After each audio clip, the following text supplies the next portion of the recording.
Good evening, everyone. Welcome to the April 20th, 2023 regular board meeting of the Milford Exempted Village School District. Mr. Espy, would you call the roll, please? Mrs. Mason? Yes. Mrs. Nolan? Yes. Mr. Combs? Yes. Mrs. Chestnut? Yes. Mr. Miranda? Yes. Let's stand for the Pledge of Allegiance.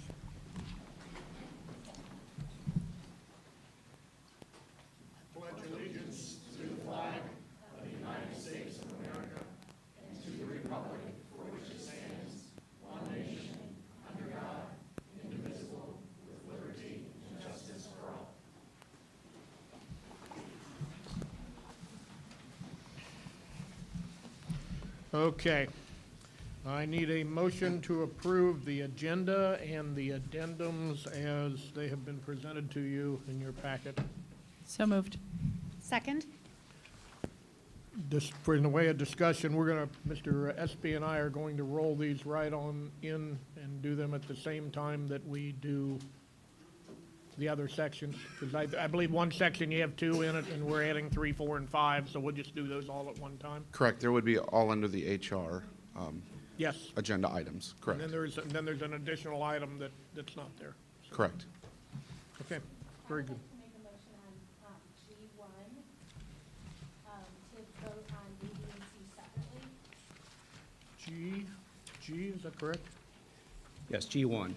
It's in the HR. G1, instead of consent voting A, B, and C to vote separately on them.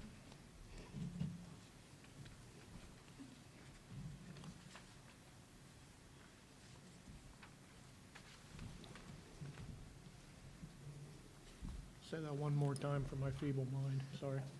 G1, there are 3 sections, A, B, and C, that are consent vote, Correct, and I would like to vote on them separately. okay. Capture that? Yes. So I have a first for that from Mrs. Nolan. Do we have a second? Second. Discussion? Hearing none, call the roll. Mrs. Nolan? Mrs. Mason? Yes. Mr. Combs? Yes. Mrs. Chestnut? Yes. Mr. Miranda? Yes, thank you. On my spot again. I need a motion to approve the minutes of the regular board meeting, March 6th. We need to go back to A4. We did a motion and a second, and we need to vote on that. Oh, I apologize. Call the roll. Mrs. Mason? Yes. Mrs. Nolan? Yes. Mr. Combs? Yes. Mrs. Chestnut? Yes. Mr. Miranda? Yes, thank you. Need a motion to approve the minutes of the regular board meeting from March 16th, 2023. So moved. Second? Discussion? Call the roll. Mrs. Mason? Yes. Mrs. Nolan? Yes. Mr. Combs? Yes. Mrs. Chestnut? Yes. Mr. Miranda? Yes, thank you. I need a motion to approve the minutes from the board work session on March 27th, 2023. Second? Discussion? Call the roll. Mrs. Mason? Yes. Mrs. Nolan? Yes. Mr. Combs? Yes. Mrs. Chestnut? Yes. Mr. Miranda? Yes, thank you. Brings us to our presentations. Superintendent Spicer. Thank you, President Miranda, members of the board. It's my privilege to introduce Mr. Josh Kaufman, Director of Fine Arts, Extracurricular Activities. Thank you, Superintendent Spicer, Board of Education. Again, I thank you for the opportunity to recognize our incredible artists throughout the district. If I could invite our featured artists from Pattison Elementary to please come forward. We have some incredible artwork we'd like to recognize this month.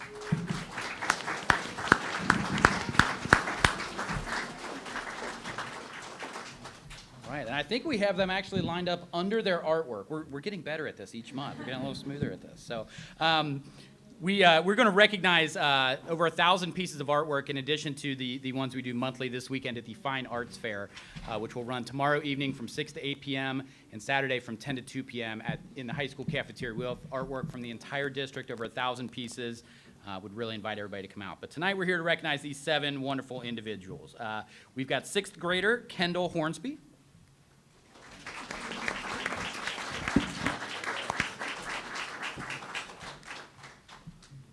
We have fifth grader Bailey Tollett.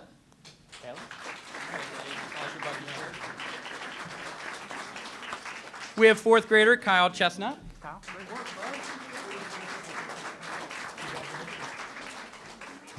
We have another fourth grader, Bryce Beauchamp.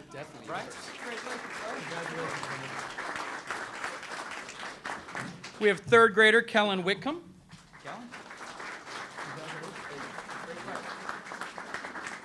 Second grader Quincy Drewhard. And last but not least, we have the incredible artwork of first grader Kaya Lang.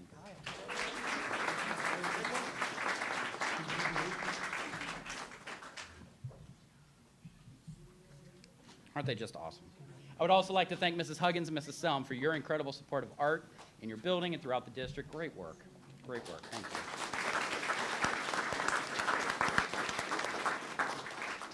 I'd like to just highlight a couple quick things within the arts that have happened or are happening. As I mentioned, the Fine Arts Fair is tomorrow. Also, tomorrow night at 5 o'clock, we will be having our first ever Fine Arts Senior Signing Day, where we will recognize seniors that are pursuing the fine or performing arts at the next level. We are recognizing at least 17 seniors. I say at least because there's about 5 or 10 seniors that we know are pursuing the arts who have said that they're, it's first time doing it. What is this? And we're not sure. We'd like to get them included. But we have at least 17 seniors that we know will be recognizing tomorrow night as they pursue the arts at the next level. Also, just a little bit of breaking news and then some really exceptional news. The breaking news is earlier today, our indoor winter drumline performed at WGI World Championships and preliminaries, and they have advanced to semifinals. They are currently sitting in 10th place in the world going into semifinals. So really incredible. And as if that news wasn't so great, the marching arts are such a highlight of our district. Our Winter Guard last week performed in World Championships, which we're fortunate enough to have in the greater Cincinnati area. They were at NKU and University of Dayton. Our Winter Guard performs in the open class, which is it's among the most competitive groups in the entire world. Our Winter Guard finished third in the world. Third in the world. Absolutely incredible.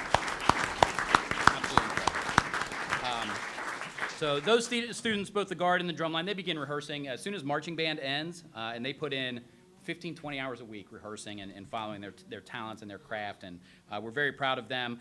We look forward to recognizing both of them maybe at next month's board meeting in person. So thank you for your support of the arts. It means so much to our kids, our students, and our families, and it's felt district-wide. Thank you.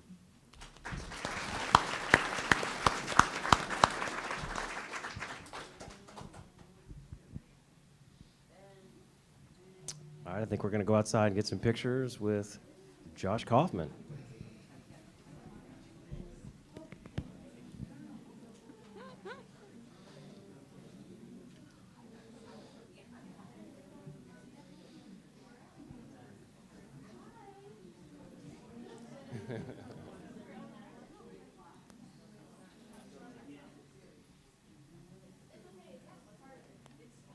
Yes, proof of, yes.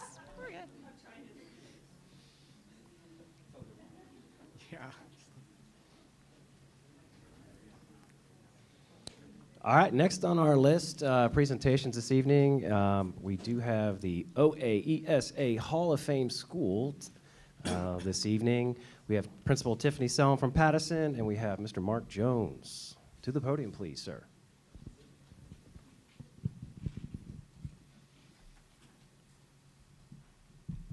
Ladies and gentlemen, thank you so much for inviting me.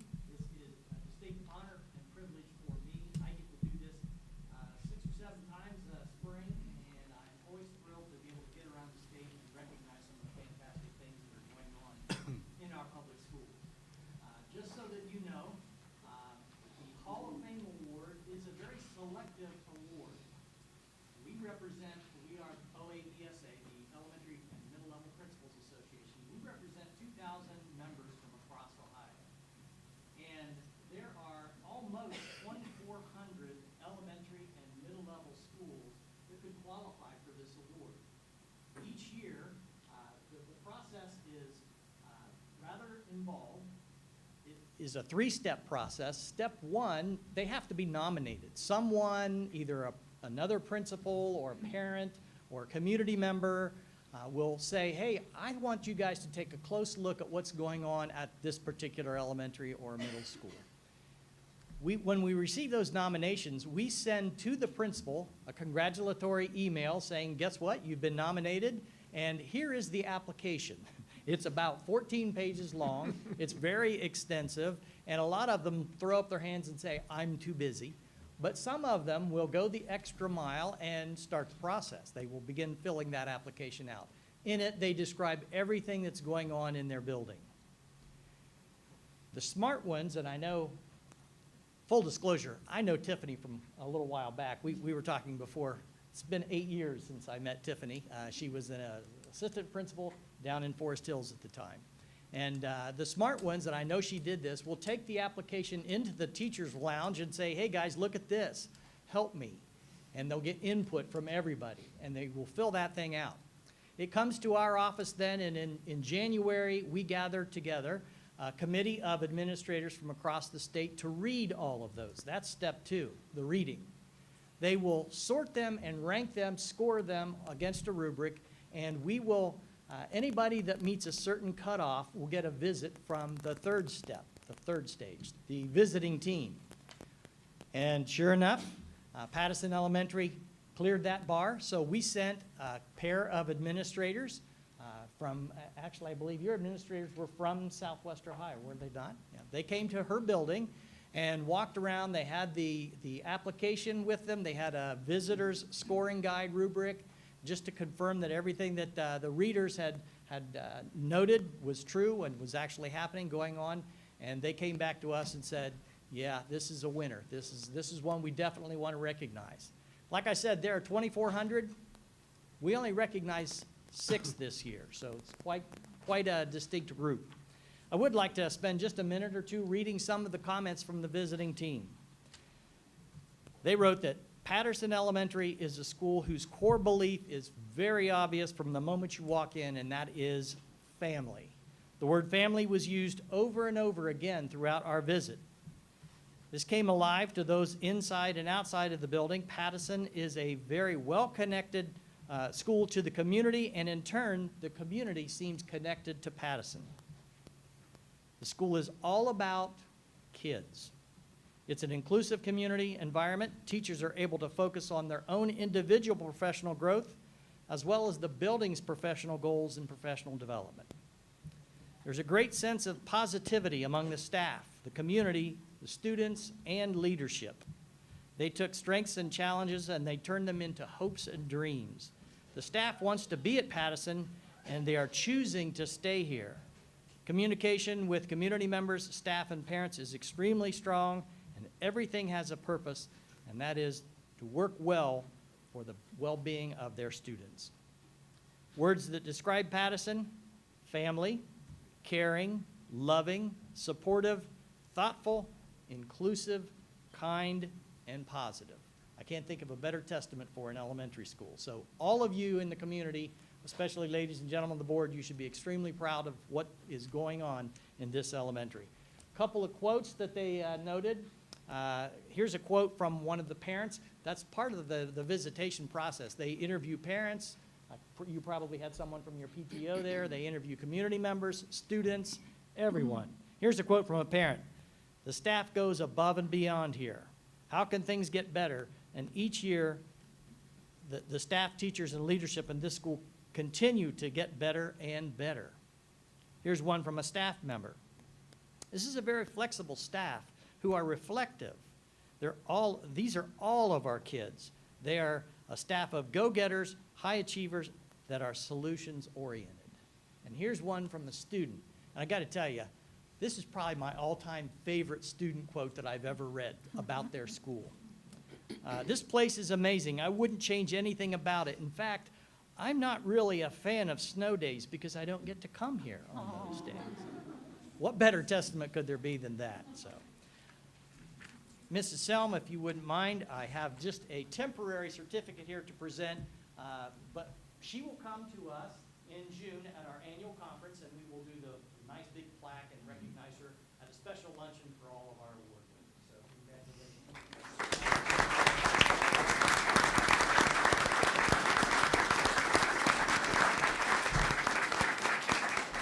before I sign off, I will also, I'll turn it over to Tiffany to say a few words here in just a second, but I want you to know that in October each year, it's National Principals Month. This coming October, we have some special plans to celebrate and recognize our principals, but also to help them get better. We all know how you get better, and that's by stealing good ideas from other people. So we have, over the 4 weeks in October, 4 bus tours planned, where we are highlighting in each area of the state, Cleveland, Toledo, Cincinnati, and Columbus, 3 outstanding schools. We're going to spend the whole day together. We're going to get a tour bus. We're going to put as many principals as we can collect onto that bus and drive them around to those 3 schools. And Tiffany has agreed to let Pattison be one of those for the Cincinnati area. So we're looking forward to that in October.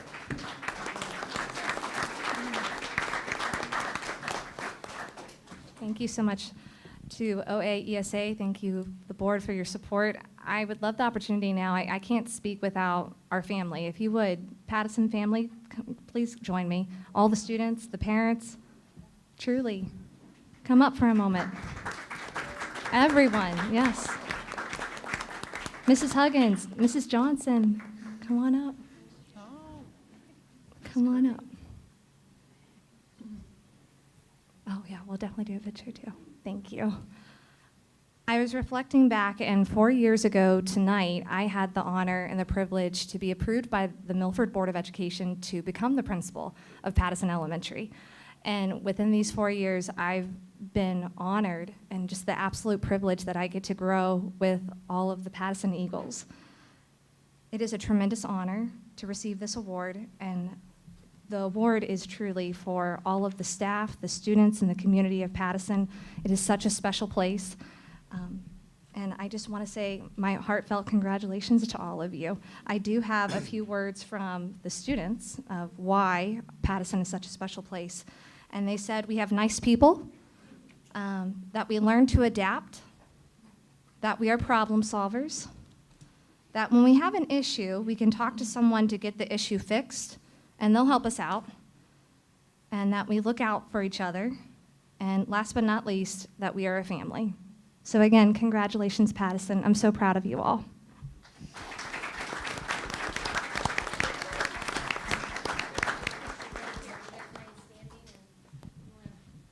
Yeah, come on this way, yeah.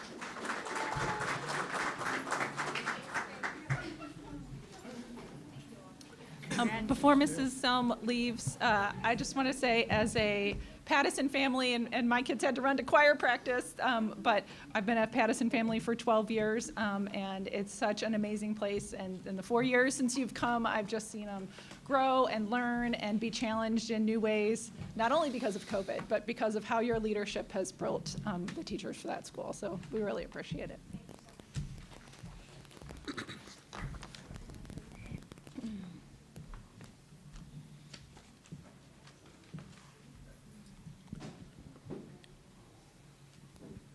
All right, we're going to move on to our next presentation of the Claremont County Special Olympics. Megan Davidson, Director of Special Ed. I'd like to call her to the podium. I want to say that a couple years ago, I had asked the staff about doing a polar plunge. I thought it was a great idea, and they all thought I was crazy. And then we did it. I did it last year, and that was Megan organized that, took the lead on that for us.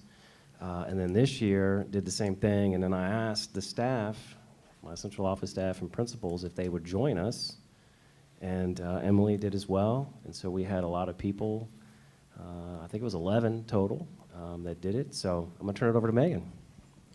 So I worked in Claremont County starting in 2005, and since I came here, I knew what the Special Olympics in Claremont County did because it's a different standout program, and that is because of Rick Dennison. Don't do this because I can't do it either.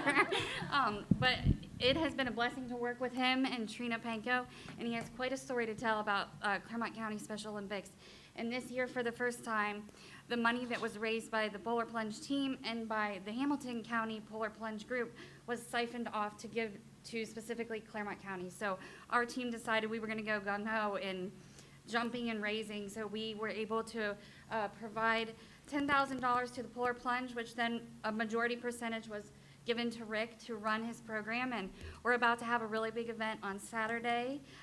Emily will be there to help coach, and a lot of people will be there because it's quite an amazing endeavor at New Richmond High School, and I want to give Rick the opportunity to say a few words to the district and how important our work is for Claremont County Special Olympics.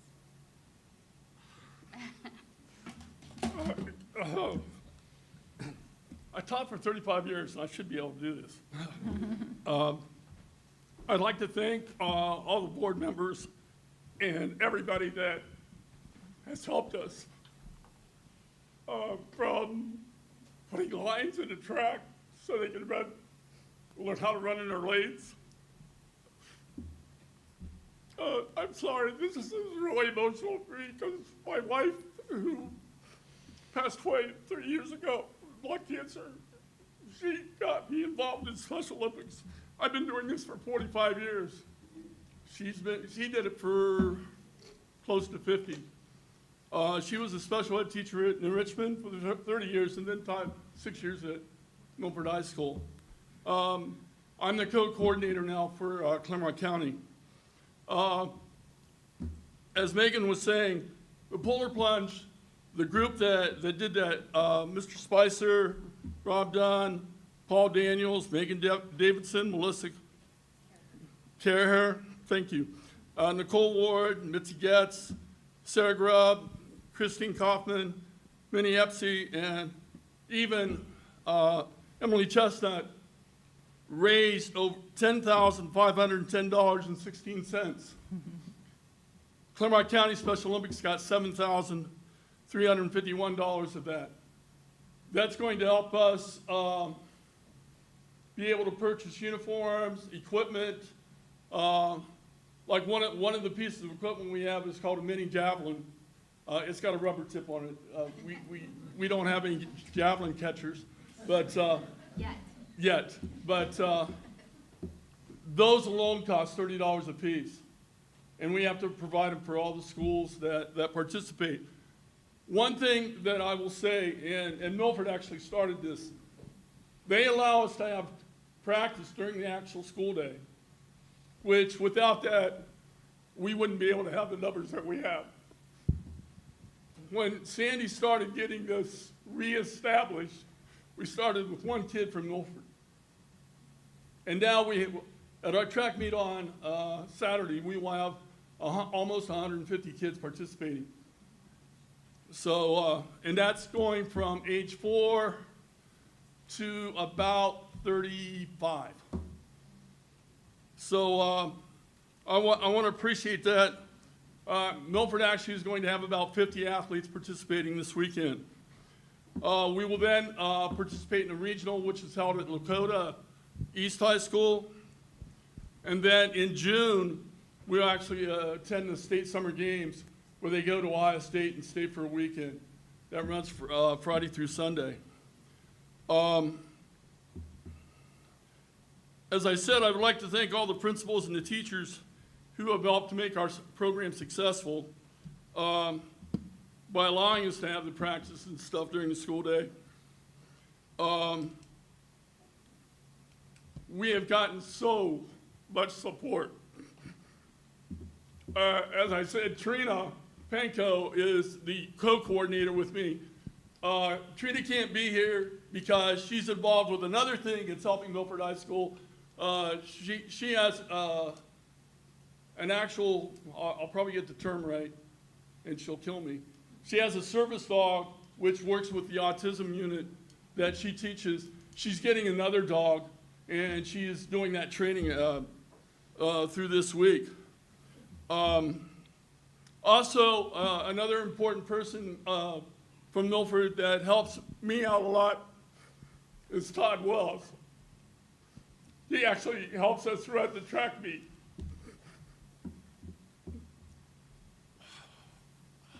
On a personal note, I would like to recognize all the intervention specialists in Milford. Having worked with them over the years, I've seen the dedication that they have and shown to help the students of Milford.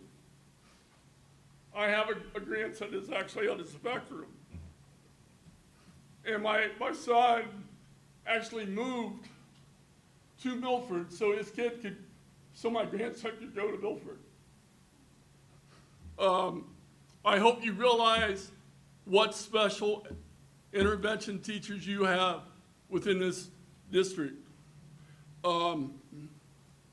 I know many people that have moved to Milford just because of the special education program at Milford High and throughout the district.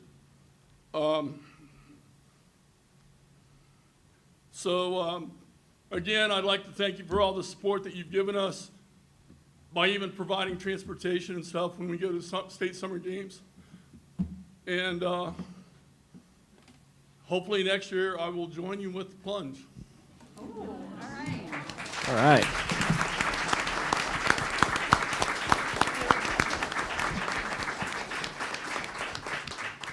Rick, before you leave, I want to, up here, Emily, sorry, talking to you over here. I just wanted to say thank you. Sandy was incredible for Nora. We really miss her. And you've done a great job continuing her legacy. She's proud, I know. But it's such a great program that Special Olympics has here.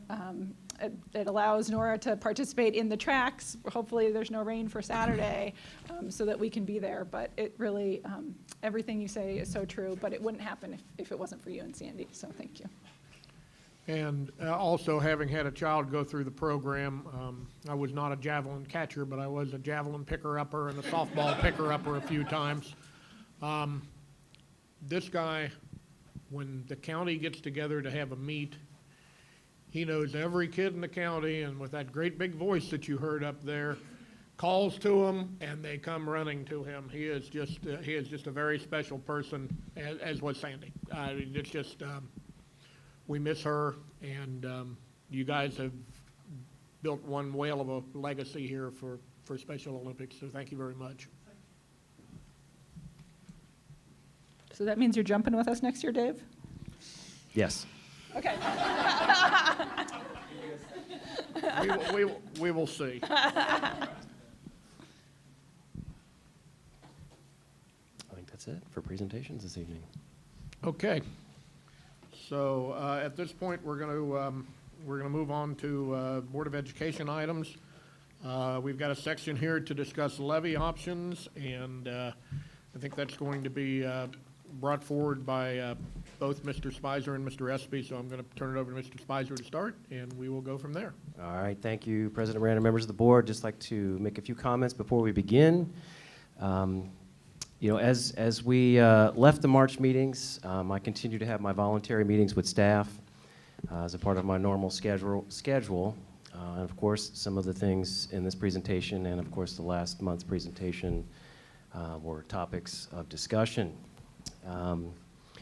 And so I think it's important to just note that, that I've shared with our staff that they are valued, that they are appreciated, that it is the board's job to ask sometimes uncomfortable questions, but also that discussing those is very healthy for us as well. But as we dive deep into some of this again today, I just want to remind everybody that we're incredibly lucky to have a 95% post-COVID teacher retention rate, unlike any other district, certainly in this county and probably across the state. You know, our employees don't stay here because of they're the best paid. I think that's pretty evident in Mr. Espy's slides. They stay here because of the staff that Mr. Dennison described, the folks at Pattison, people like them. and just a wonderful community. So we have built, really worked hard to build a culture here of communication, transparency, and appreciation. And I just think it would be really important for us to note those things as we go forward and talk about some of these things.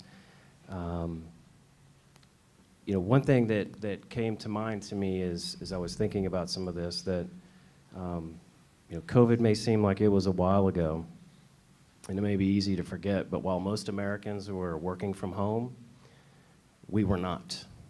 We were in person, and as soon as the decision was ours and not the governor's to be in person, we were in person.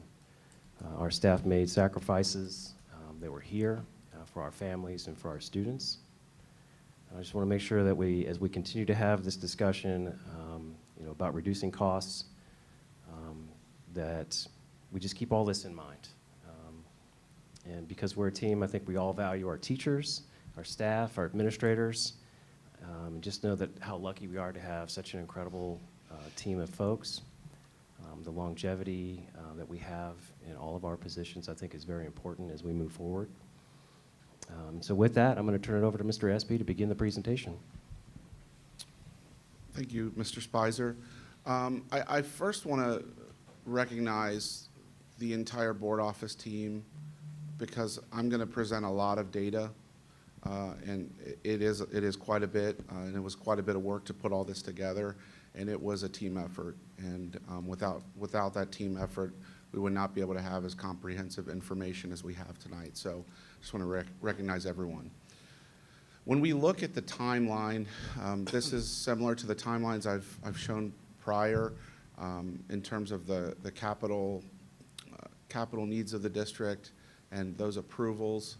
And tonight, we're going to be talking about specific levy scenarios that I did speak about at the Finance Committee meeting in this month, last week, and bringing to you 4 different resolutions as options to move forward for approval.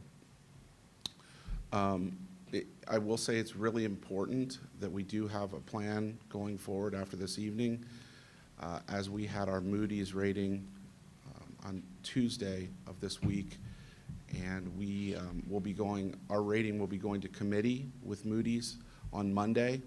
So the rating analyst that we spoke to had asked for an update tomorrow as to the outcome this evening, which does and has the ability to affect our rating. And our rating has the ability to affect our interest and the interest of those that would purchase the debt through the COPS issuance. As we look forward, again, in March 2023, we entered into the COPS financing plan that allows the district to spread expenditures over 29 years for the various capital projects that are going on. There was an amended 5-year forecast that took into account that COPS issuance. And then it also has $600,000 plus in contingencies for those projects should any of them go over budget. I will say, should there be any kind of amounts that are left over from that COPS issuance, we would take it and utilize it towards the actual payments, principal and interest of that COPS issuance to save the general fund for longer if we were in that boat.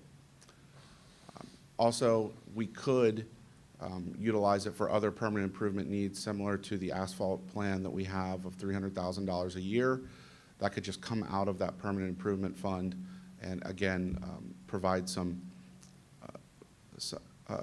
help to the general fund in terms of not needing to transfer out. At the March 27th board work session, we did talk about efficiencies that we did get to, and I do want to make a point that when I say the word efficiencies, I want to make it known that some of these efficiencies are affecting people's livelihoods and their jobs, and so I want to discuss this delicately as it should be. And again, in April, we would have at this meeting, looking at that resolution of necessity from one of the 4 options.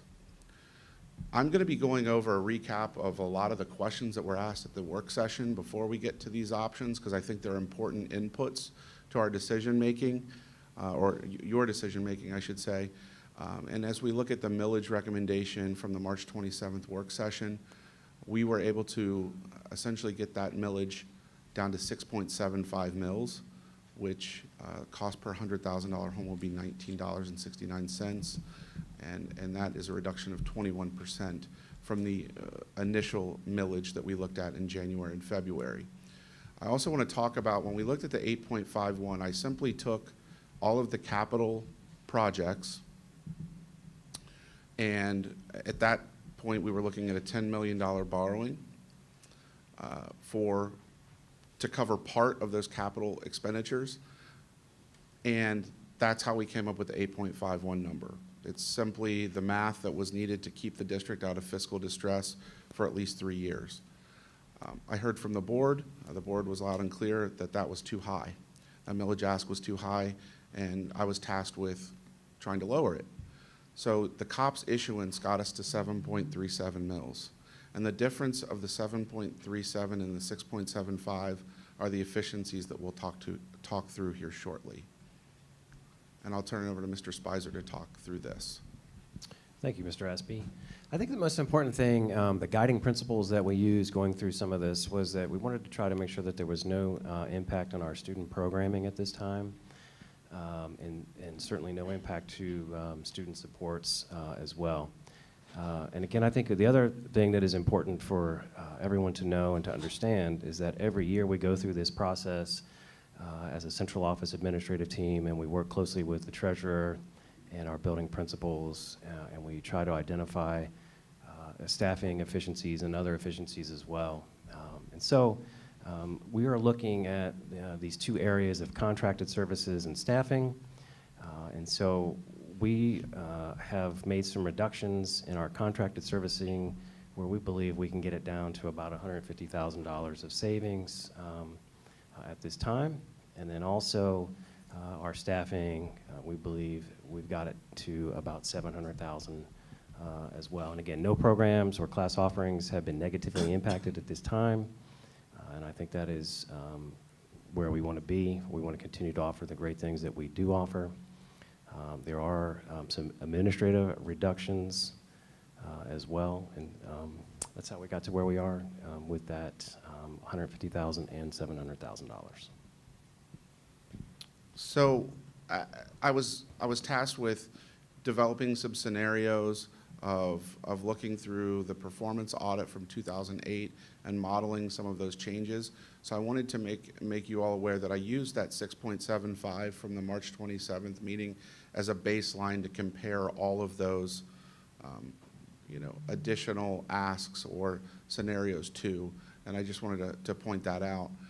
You can see here what this chart is telling you is that the area right here in the orange is fiscal caution.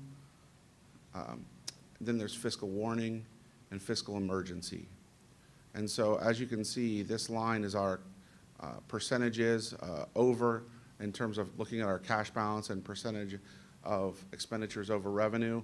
And when we look at that 6.75 mil ask at that time, it would essentially get the district through 3 years and some change in terms of keeping the district out of fiscal distress. So the items that were requested was to look at possibly redistricting and eliminating one elementary school while retaining the neighborhood school construct. So essentially, as was talked about, increasing the circles in which students in Milford would go to go to all of the elementary schools. And also looking at the 2008 Ohio performance audit that listed considerations talking about administrator pickup, HSA account for all staff, and including a request to open negotiations with MEA and MCEA, as well as sick leave accruals and payouts for all staff. I wanted to take a moment to also talk about the triennial update. So in 1976, House Bill 920 was passed, which prevents a taxing jurisdiction from receiving additional income from levies. And so this was something that we talked about at the Finance Committee meeting because I wanted to show specifically how it can affect property taxes for our community members. And I also wanted to discuss what an inside and outside mill is. So when we look at inside millage, it's millage provided by the Constitution of the State of Ohio. And so that's where the inside comes from. It's inside the Constitution. When we look at inside mills, they're considered unvoted because each county gets 10 mills to be able to be split up between the political subdivisions that are a part of that county. Also, when we look at outside millage, it's outside because it's considered voted, and this outside millage is outside of the Constitution, and that's how those two terms are defined. I wanted to look at an inside millage example because House Bill 920 does not apply to inside millage.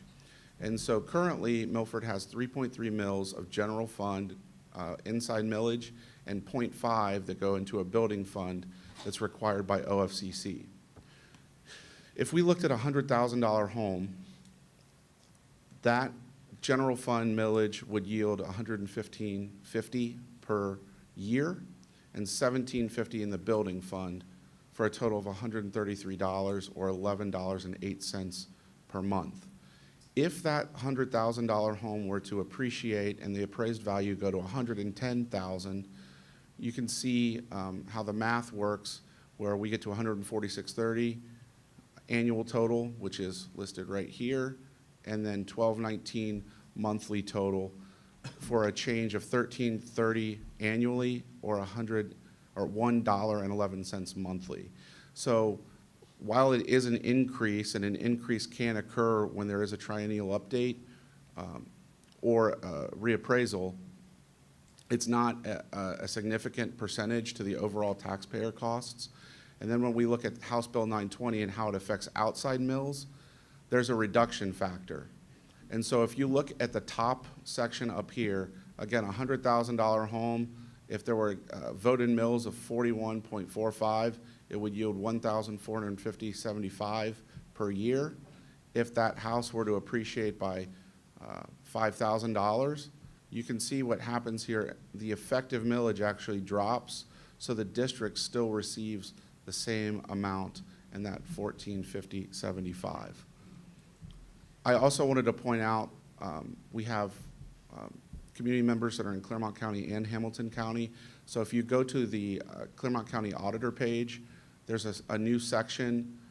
It actually says new tab for tax information, where you can go and see not only the gross tax that was initially passed, but what the effective millage is now due to House Bill 920.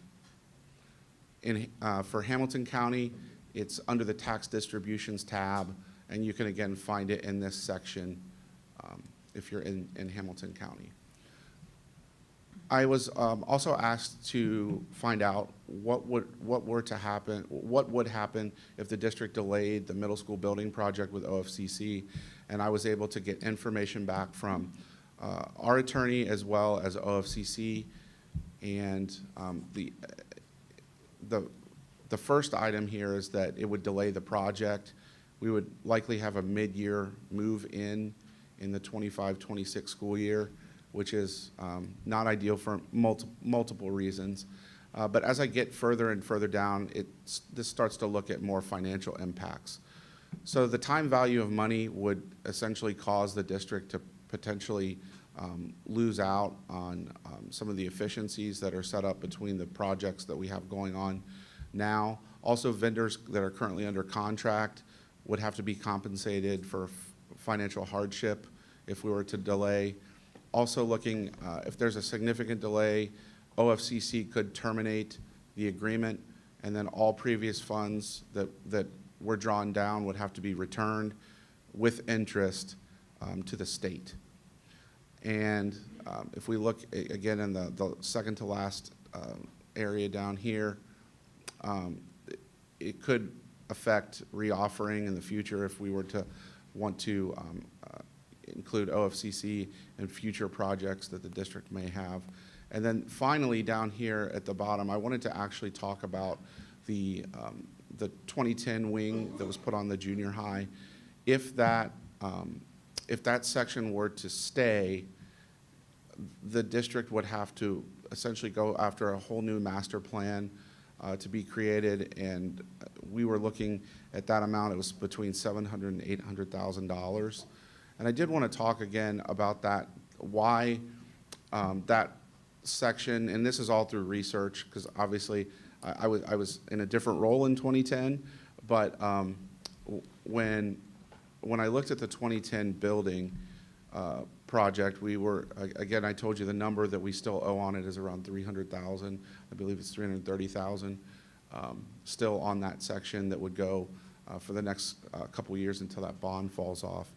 But the reason that the district didn't go through additional plans to keep that section was because the cost to keep it was outweighing the savings that the district might have by keeping that building.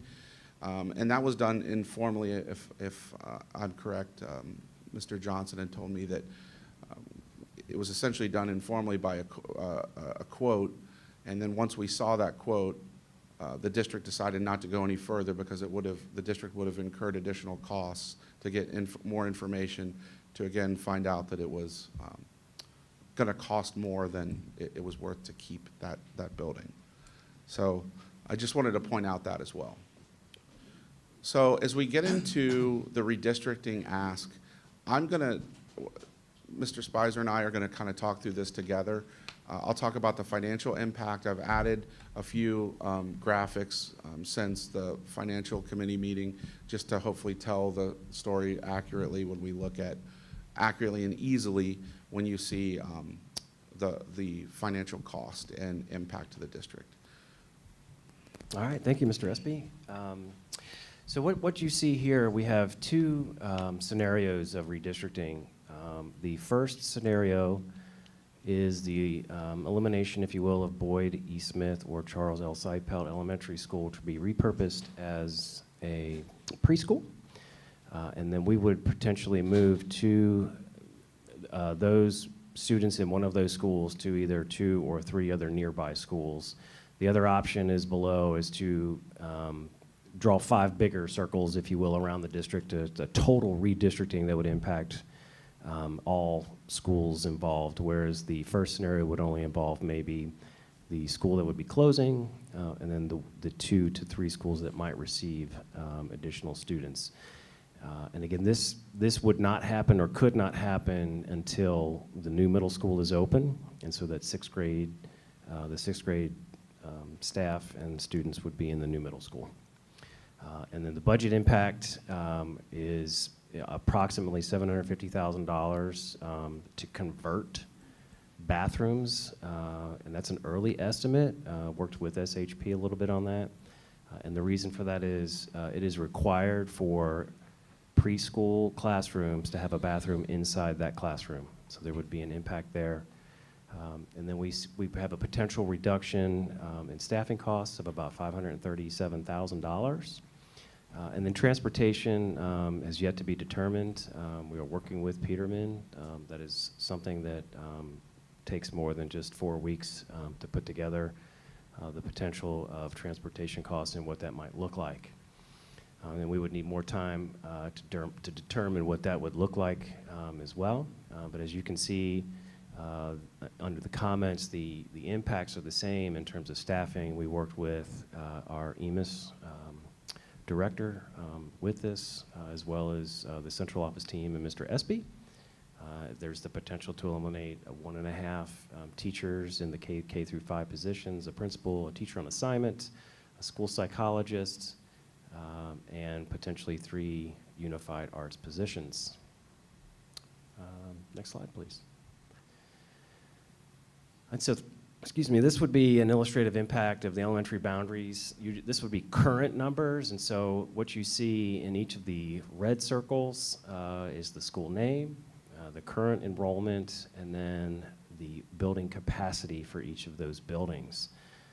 And so, of course, closing one of the two elementary schools, Boyd or Seipelt, you have to redistribute those students either, again, across the district or to the 2 or 3.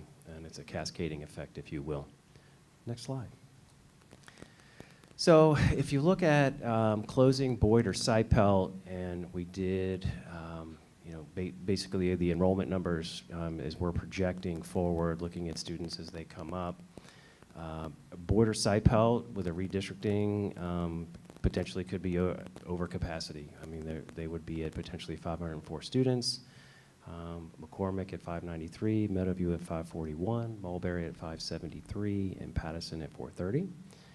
So there is some room in a few of those. And then is there, next slide, John? Let's go back, I'm sorry. Does that include preschool? That does not include preschool. That's just K-5. Okay. That's But just the- K-5 numbers. The plan is the preschoolers will go to 2 of those buildings. That's the plan we have right now. Well, the preschool would be Oh, that either in extra Boyd or building. Seipelt. They That would be in extra that extra building, Got it. correct. Sorry. Correct. And this does, I did want to point out that this does back out the 6th graders from each of the elementaries Yes. now. So this is what it would look like K through 5. So I think a couple things, just a commentary for me, is that I think that you can see that there's some potential efficiencies there over time. It looks efficient on paper. I think it's very important to know that the level of disruption that it would cause this community, I think, would be significant, and it would certainly take 12 to 18 months of community engagement, working with our community, and talking to them about what a redistricting would look like.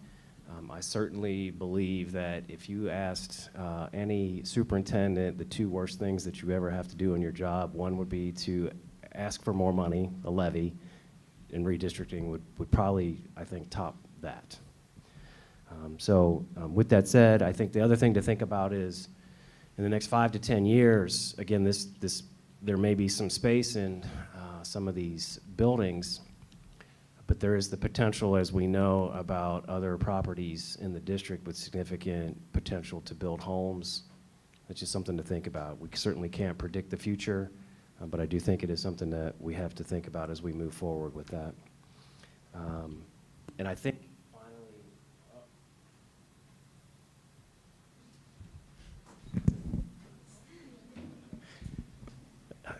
I think they're done listening to me. I think that the final thought is, for me, would be that if this is a decision that the board makes, then we'll make it happen. We'll move forward with it. But I do think it creates confusion and concern for me as we talk to a community about the need for an operating levy, but we're going to redistrict, and thank you. So it does, again, cause some concern as we move forward, but certainly if that's what the board's will is, then we'll make it happen. I wanted to take a moment now to talk about the financial impact. I know this is hard to see, but basically what we see in the red is if we were to look at the base scenario, the red is actually with closing one of the one of the elementary schools, and the gray is continuing to operate. I want to point out here that it actually does cost more in 2026 just due to those one-time construction expenses, but then we would start to see savings over time. I do want to also caution the board that the transportation costs are not factored in here. So I think we need some more information here to continue to look at this, but this is really the best effort that we were able to put in as an admin team to get this information. There are actually 2 separate lines here when we look at the forecast. They're really, really close together because the extra cost plus the savings it actually ends up being a millage increase of 0.08. But again, we're looking at a time period to keep the district out of fiscal distress for 3 years. So beyond that, there would be some savings. When we look at this process, I have some experience with engaging the public from a prior district that I worked in.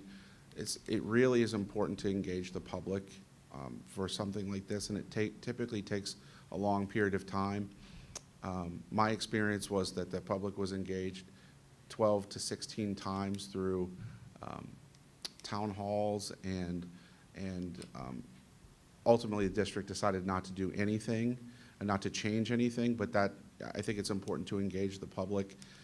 There are opportunities to engage specialists that do this to help us in this process, but we do feel like it's something that should be done over a period of time before implementing something like this. And I do think the district has time prior to the fiscal year 26, which is when we'll see the middle school open, but just to keep that in mind in terms of our recommendation. There are, again, increased short-term costs, but savings that would be realized after that.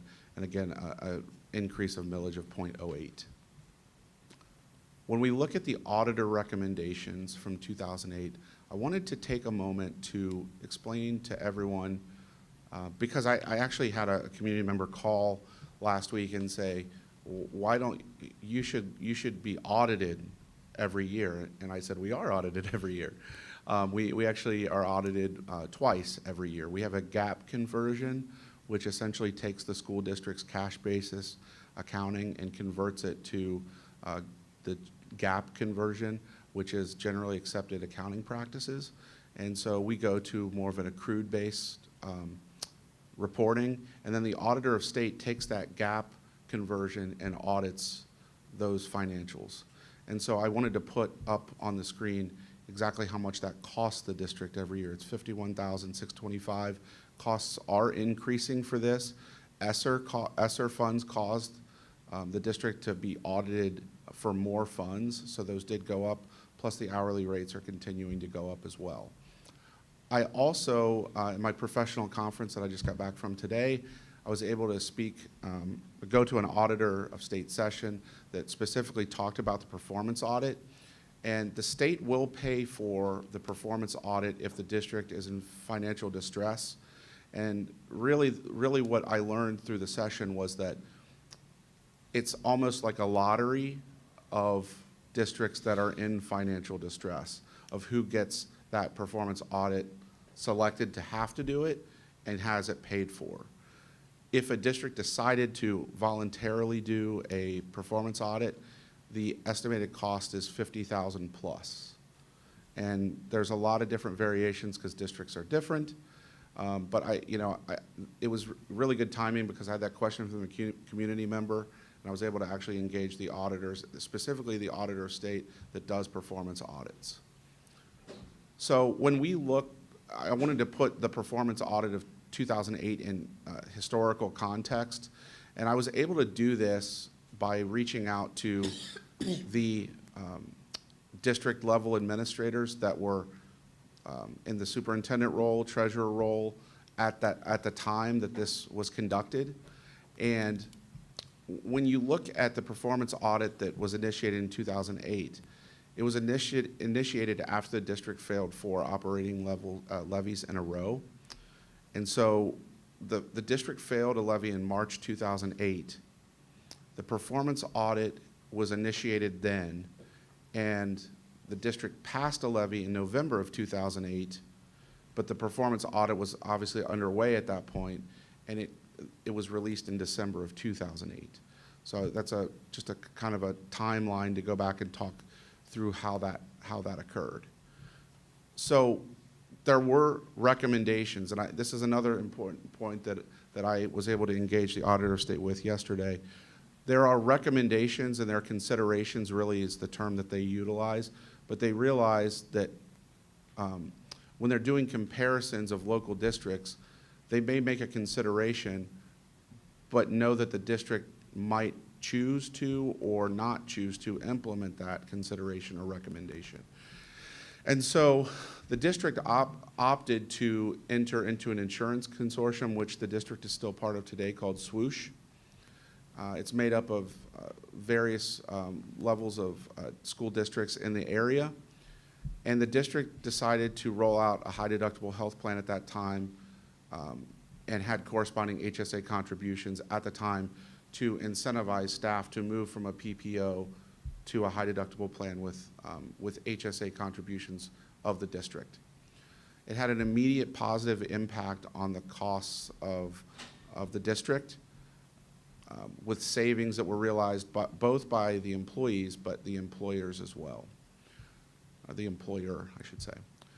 And the district did not implement pickup on pickup for elimination of pickup on pickup for administrators due to benchmark studies with other local districts.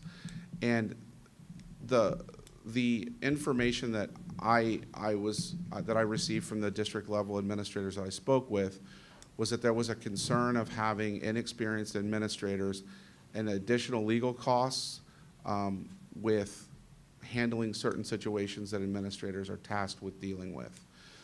Also, the potential of losing administrators to other districts that were offering the pickup on pickup as a total compensation. I wanted to talk a little bit about what pickup on pickup is. So pickup is the portion that the Board of Education has to and is required to by state law pay in terms of retirement benefits for SERS employees or STRS employees. SERS employees are the classified staff, such as our aides, custodians, maintenance. I'm a SERS employee. STRS employees are board office administrators that, as well as teachers and building principals.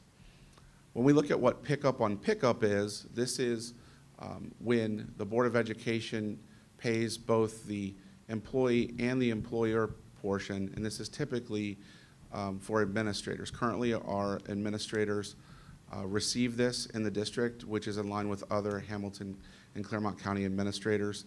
The percentage that is covered is that 15.9% for STRS and 11.4% for SERS.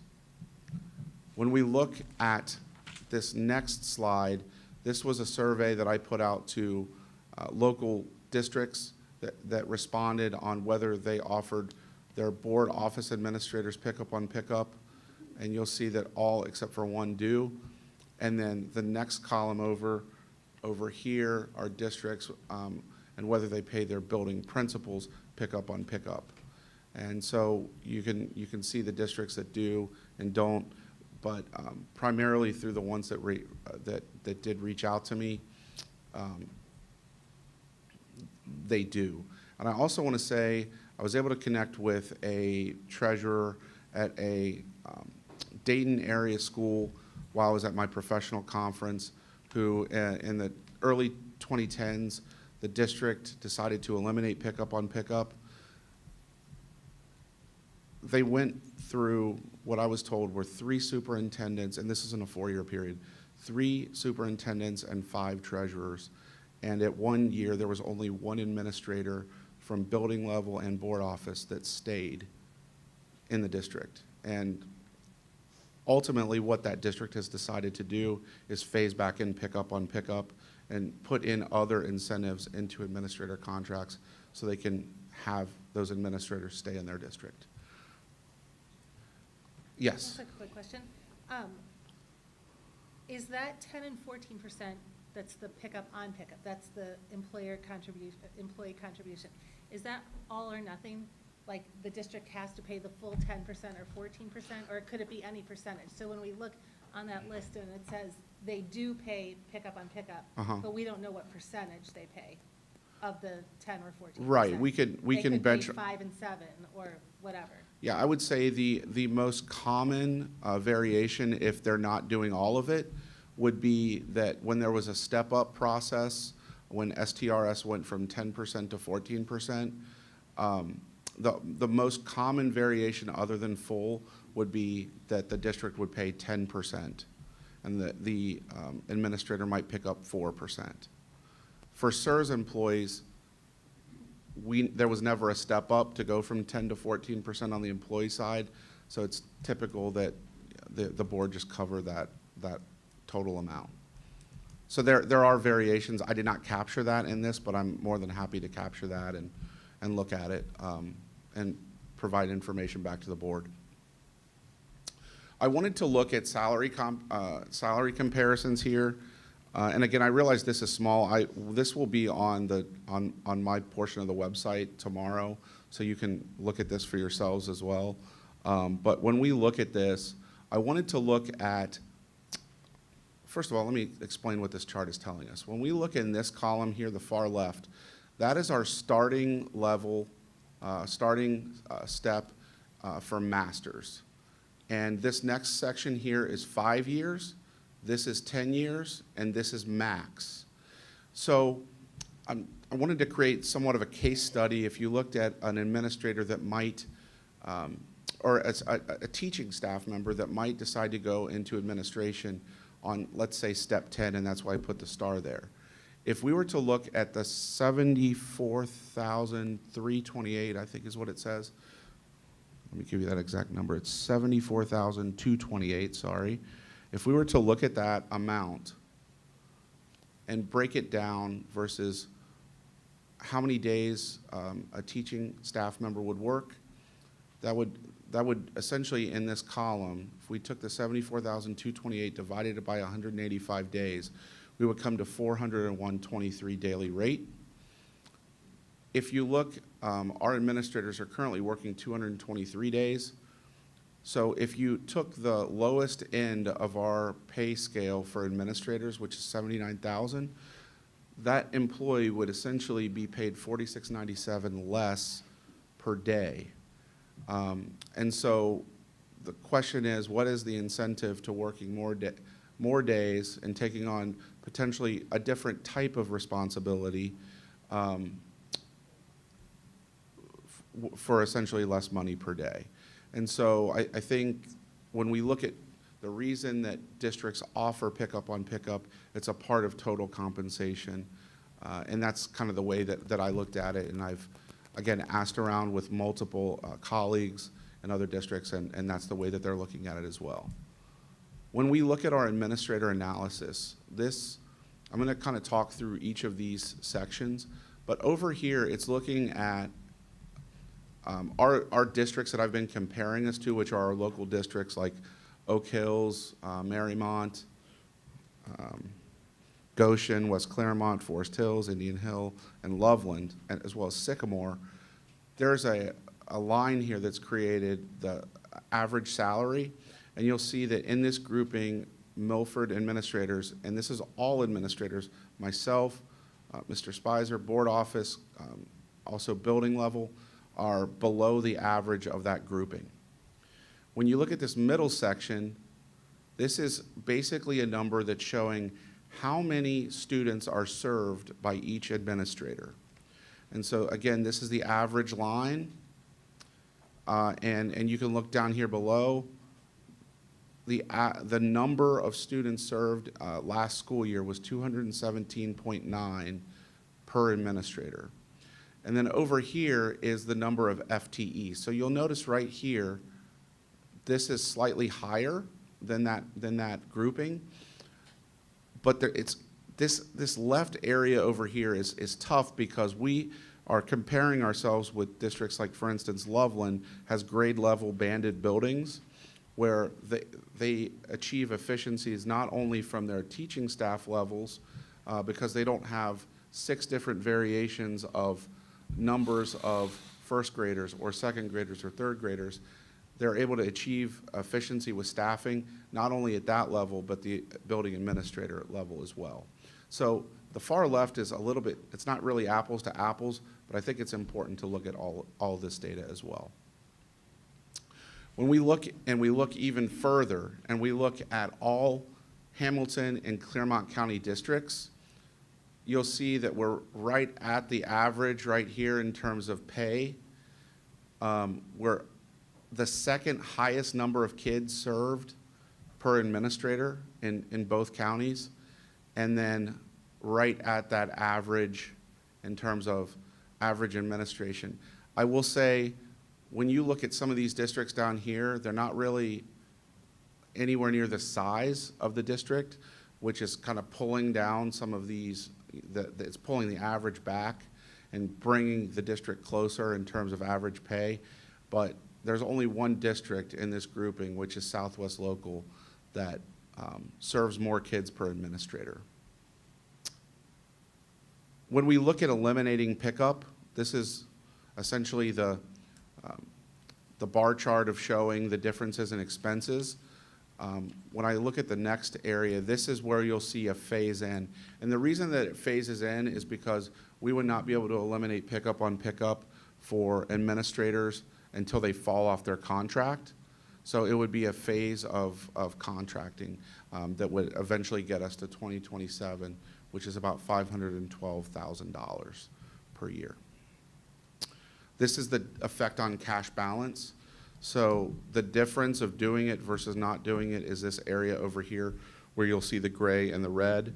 So it essentially buys the district about 2 months of staying cash positive over the period of the 5-year forecast. So this would have an estimated impact of 0.25 mils on the current levy ask because of that phase out of happening over 4 years.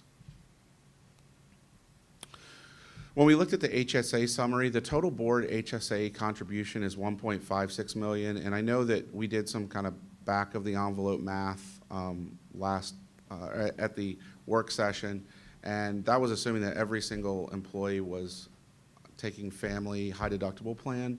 So I was able to go and pull the actual numbers out that I'll show you here shortly. But the HSA contribution should be looked at, again, as total compensation. I'm going to go through that. And it's also important to note that MEA and MCEA respectfully declined to open negotiations. MCEA negotiates in 2024 and MEA in 2026. So there is a limited impact of this due to our collective bargaining agreements. This is a breakdown of actually how many employees take what types of our insurance that the district offers. And so we have a grand total of 557 individuals where they're taking high deductible or PPO. And then you can see over to the right what that HSA contribution looks like broken down. And again, the 1.5 million that the district contributes to that. I will say the HSA contribution is higher than most districts. And so I wanted to dig a little bit deeper and look at it in terms of total compensation. So again, as I go into this, you'll see where Milford falls on this grouping of 30 local districts. You'll see this kind of arch that happens over time where we typically tend to be low on the starting, come up, and then drop back to low again on the ending. And again, this is starting bachelor's, 5 years bachelor's, 10 years bachelor's, max bachelor's. This is master's degree. So on the starting for master's degree, we're 27 out of 30, and we come up and drop back down to 27 out of 30, and that's a difference right there of about 6,000. Over here, we're a difference of about 2,455. This is a master's plus 20 or 30. Districts have different banding that they do in terms of their columns, so this is combining and trying to make it as close together as possible in terms of a comparison. But again, 25 comes up, comes back down to 22. Gets as high as 7 right here. When we look at this, this is a master's plus 45 or a doctorate. So in many cases, these are staff members that have a master's degree and could have a second or a third or a doctorate. So you'll notice a lot of districts don't have these columns down here. So You know, we get here at 10th, come up to 5, and then come back down to 7. If we look at the max out of those 30 districts, it would be masters plus 50, which you would have to be on step 25. So a fairly seasoned staff member to be able to get to that max payout within the district.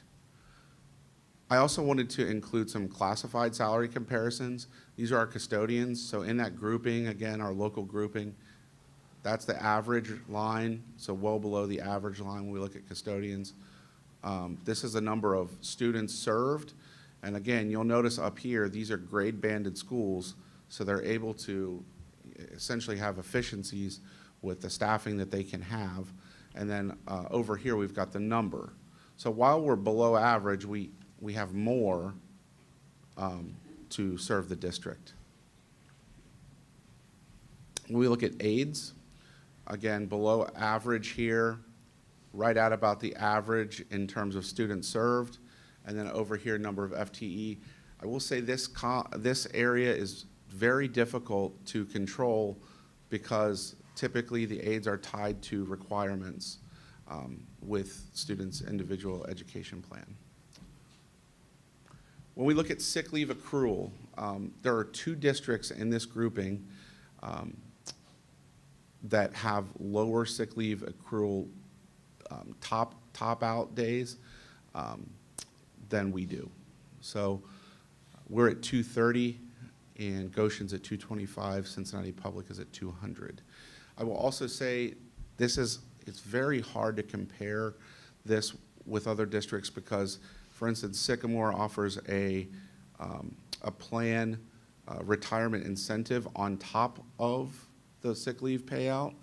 So there are just so many different variations with this, but I wanted to at least get these days so we could show this and compare it.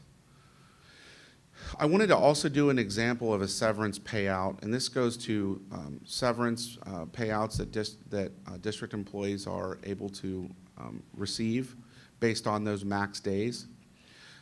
If we looked at our masters plus 50 hours and we looked at any employee that's over step 25, we have 19 of those employees in the district. So again, potentially 3 master's degrees or two master's degrees and some additional hours. If we were to look at paying those individuals their salary of $1.8 million and they received, let's just say they all had their max amount of days that they could have in terms of sick leave accrual, and the district paid them out in terms of severance when they decided to leave, that would be $1.1 million for a total of $3.081 million. If we replace those 19 staff members with a staff member anywhere between step 0 and step 5 on the bachelor scale, the payroll now goes down to $928,000. So you can see how the savings in 1 year is $965,000.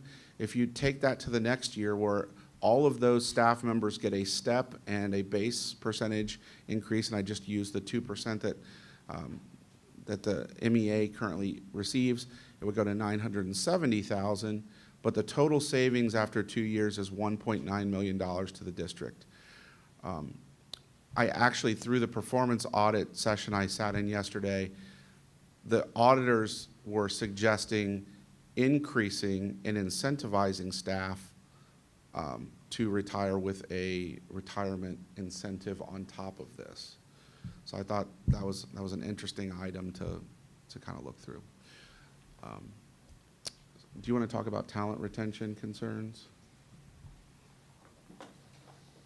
As I mentioned earlier, we have about a 95% teacher retention rate at this time. We have a strong staff, and so, you know, from my perspective, I mean, I really believe that means that our students are getting a better education. We have great teachers and great staff all around. I think, as Mr. Espy showed us, that we're below average in all those columns. For as long as I can remember, we have been at 15 of those 30 some odd school districts, we've been at 15 or lower since probably 1995.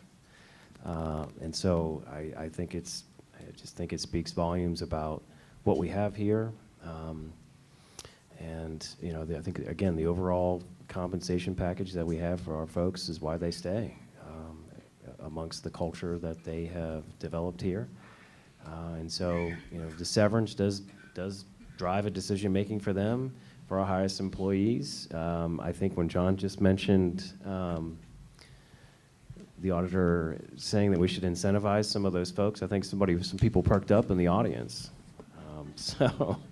I think that's real.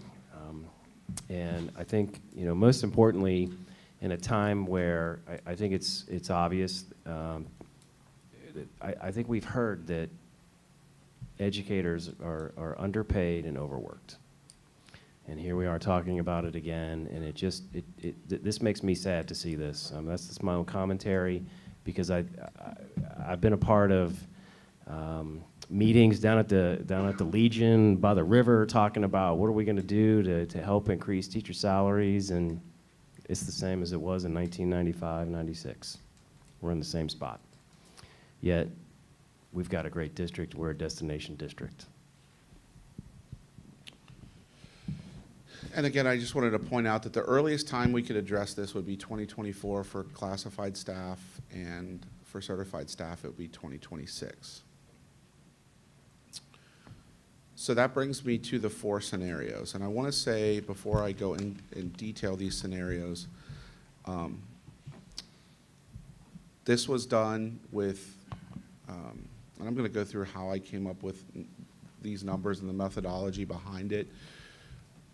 But the first scenario that I'm going to talk about is one that we received input during the Milford Schools 101. I was actually asked at the second one about this kind of scenario, and so as we had more time between the March 27th meeting and this meeting, I wanted to bring it to you because I think it's a potential option. I also want to say, as I talk about this, I'm looking at it through a financial lens of the district, and you were elected by the people, and I think that your insight is going to play into this, and what you think is best as a group is going to be very important going forward. So I'm looking at this at a financial lens. I've also grew up here in Milford, and so I have a pretty good idea of the community and what the community as a whole looks at, but I would be remiss if I didn't bring you all of these scenarios. So the first scenario is an earned income tax of 1.25%. This typically, it takes 3 years for funding. So at Milford Schools 101, when I was asked the question, I responded with typically it takes 3 years, but I did my homework and went back and created a scenario to show how a 1.25% phased in over 3 years would affect the district, and it actually works from a numbers standpoint. When we look at what exactly is a school district earned income tax, it looks at wages, salaries, and other compensation and net earnings from self-employment.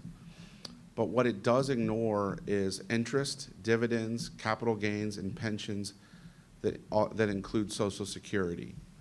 So this would, looking at retirees that would be on a fixed income, this would not, overburden those potential. If this were to be the choice and it were to be voted on by the public, it would kind of ignore those types of income for those fixed income families. Mr. I've been sitting here for a while. Yes. That also includes Roth IRAs, am I correct? Yes. Okay. Because the Roth is already pre-taxed. It's pre-taxed. Yeah. Yeah. If it was a traditional IRA, you would have it would That count is the it. other side. Yes. And this is for people who live in the district no matter where they work. Correct. And part of the reason for the phase-in is because it takes time for the employers to actually take this tax out. And sometimes the employers miss it, but it's found and then the employee has to pay, eventually pay this back. And I'll show it in one of my next slides. I did put in some helpful links, so you'll be able to see this tomorrow on our website and click on those links to go specifically to the tax website for the Ohio Department of Taxation. There's questions and answers, and also there's a link to all other districts that currently have this. There's Goshen has an income tax, as well as Claremont Northeastern, who are near us. And then it's typically, there's a lot more districts up north that have this, but this is becoming a more popular means of school district funding. The estimated collections, the revenue per year when it's fully phased in would be 18.4 million. This would keep the district in good financial standing as far out as my software will let me project, which is 2030. I do want to caution the board that typically when a school district passes an earned income tax, it is very difficult to pass any other additional funding. However, that earned income tax goes up as local earnings go up, and so the district would have to stay in line from a revenue and expenses standpoint with this. You'll also notice here that you go in 2026, you see there's 106.3%. How can that be? It's because you're going back and capturing those employers that did not withhold the tax in 24 or 25, and it gets as high as 113.2% in 27, and then that would start to regress back down to 100% or slightly below that if we're looking at our property tax collections as percentages. When we look at option 2, this is a 5.99 mil operating levy. So this is further reduced from that 6.75 mil option that we brought to the board in March. This is looking at the new financing structure. It's looking at the efficiencies that got us to 6.75 mils, and it through working with our RBC Capital, who's our underwriter for the COPS issuance, and with our Bradley Payne, our municipal advisors, as well as Densmore, our bond counsel, we're able to actually capitalize the first payment and a half on the COPS issuance to be able to lower that millage to 5.99 mils. So that's a reduction of 30% from the initial 8.51 mils. Option 3 is a 5.99 mil equivalent emergency levy. And an emergency levy is a fixed sum, it's a fixed sum levy. So it's actually, it would appear as an amount on the Board of Elections language. It's essentially the same as a 5.99 mil traditional levy that the district has typically passed. However, it would have to be renewed in 5 years. What this does is it allows the district to buy some time to continue to educate our community on an earned income tax and potentially letting that expire if an earned income tax were to be passed. This would be something that the district would need to look at in year 3 or 4 of that 5 years. This still keeps us in good fiscal health as a district for 3 years. The last 2 years, we would be falling into fiscal distress. Option 4 is a 4.95 mil equivalent emergency levy. It would be in effect for 3 years, and we would need to find additional funding secured by the end of year 2. So the idea here is the district would look at school district income tax and the an earned type of school district income tax, and would have to secure that funding by year 2 in order to stay in good fiscal health and not go into fiscal distress in year 3. I did a records request through the Ohio Department of Taxation to look at that earned income tax and how I came to that 1.25. You can see here the top section is what happens if we have 1.25. A 1 over time is not long enough because we start to develop this drop off. And so in terms of looking at the district expenses and revenue, that's how I actually came to the 1.25. The Ohio Department of Taxation requires us to round to the nearest 0.25%.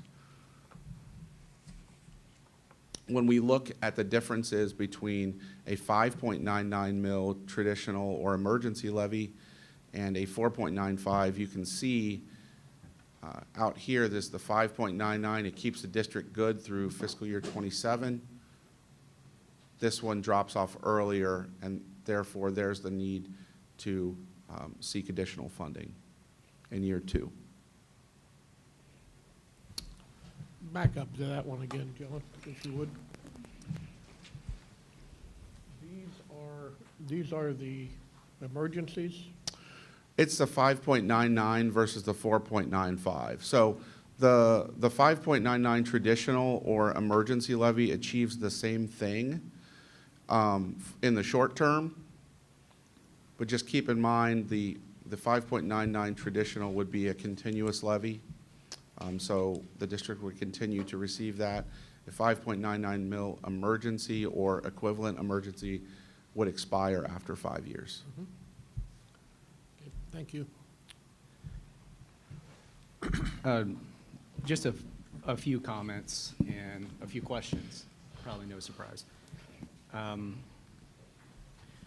First, thank you for putting the work into this, you and your staff. And I'm glad you gave your staff a tip of the cap because I know you didn't do it on your own. But I know you're a pretty tireless worker because you get back to me regularly off hours. So I thank you for that. Some of the analytics work that you've brought to the board has been really good. I love these comparisons that you've made for us, make some of our decisions a little bit easier. And what I don't know if most people realize is how really difficult this situation is for this board and this community. We're faced with underfunded public schools consistently in this state. I'll keep banging the drum that we reach out to our elected officials and our state governments and ask them to change how we're currently funded. The reality is we're funded how we are, and it's underfunded. I wish we weren't. And in this case, we're in a situation where we, as a board, I think, needed to look really carefully at how we're spending dollars in this district. And although on the surface it sounds like we want to cut everything, I don't want to cut anything. I've had years of income that are better than others. In those years of income, I get a chance to enjoy different things that I can't when my income is less. And that's just the fact of how we manage and budget our personal finances. I don't see our districts and actually businesses operating much different. I had a comment earlier by someone that said, hey, you know, we're not a business. And I would argue that we are a business. We're in the business of teaching kids, and there's money that is given to us by the state that comes out of your pockets to fund this business. It's tough to get our arms around the fact that this is a business because it's such an important part of the fabric of our community, educating our children, and I believe strongly in that. I'm a supporter of that, but the reality is running our school district the way we have with the money that we have is from my view, next to impossible. So that's why I've asked our administration to look harder at where can we find some efficiencies so that, because I know we kind of use this analogy here, John, so forgive me to expose it a bit, but we're currently driving a Toyota Camry, and we can't afford that Camry anymore. We've got to look at maybe fitting into a Corolla.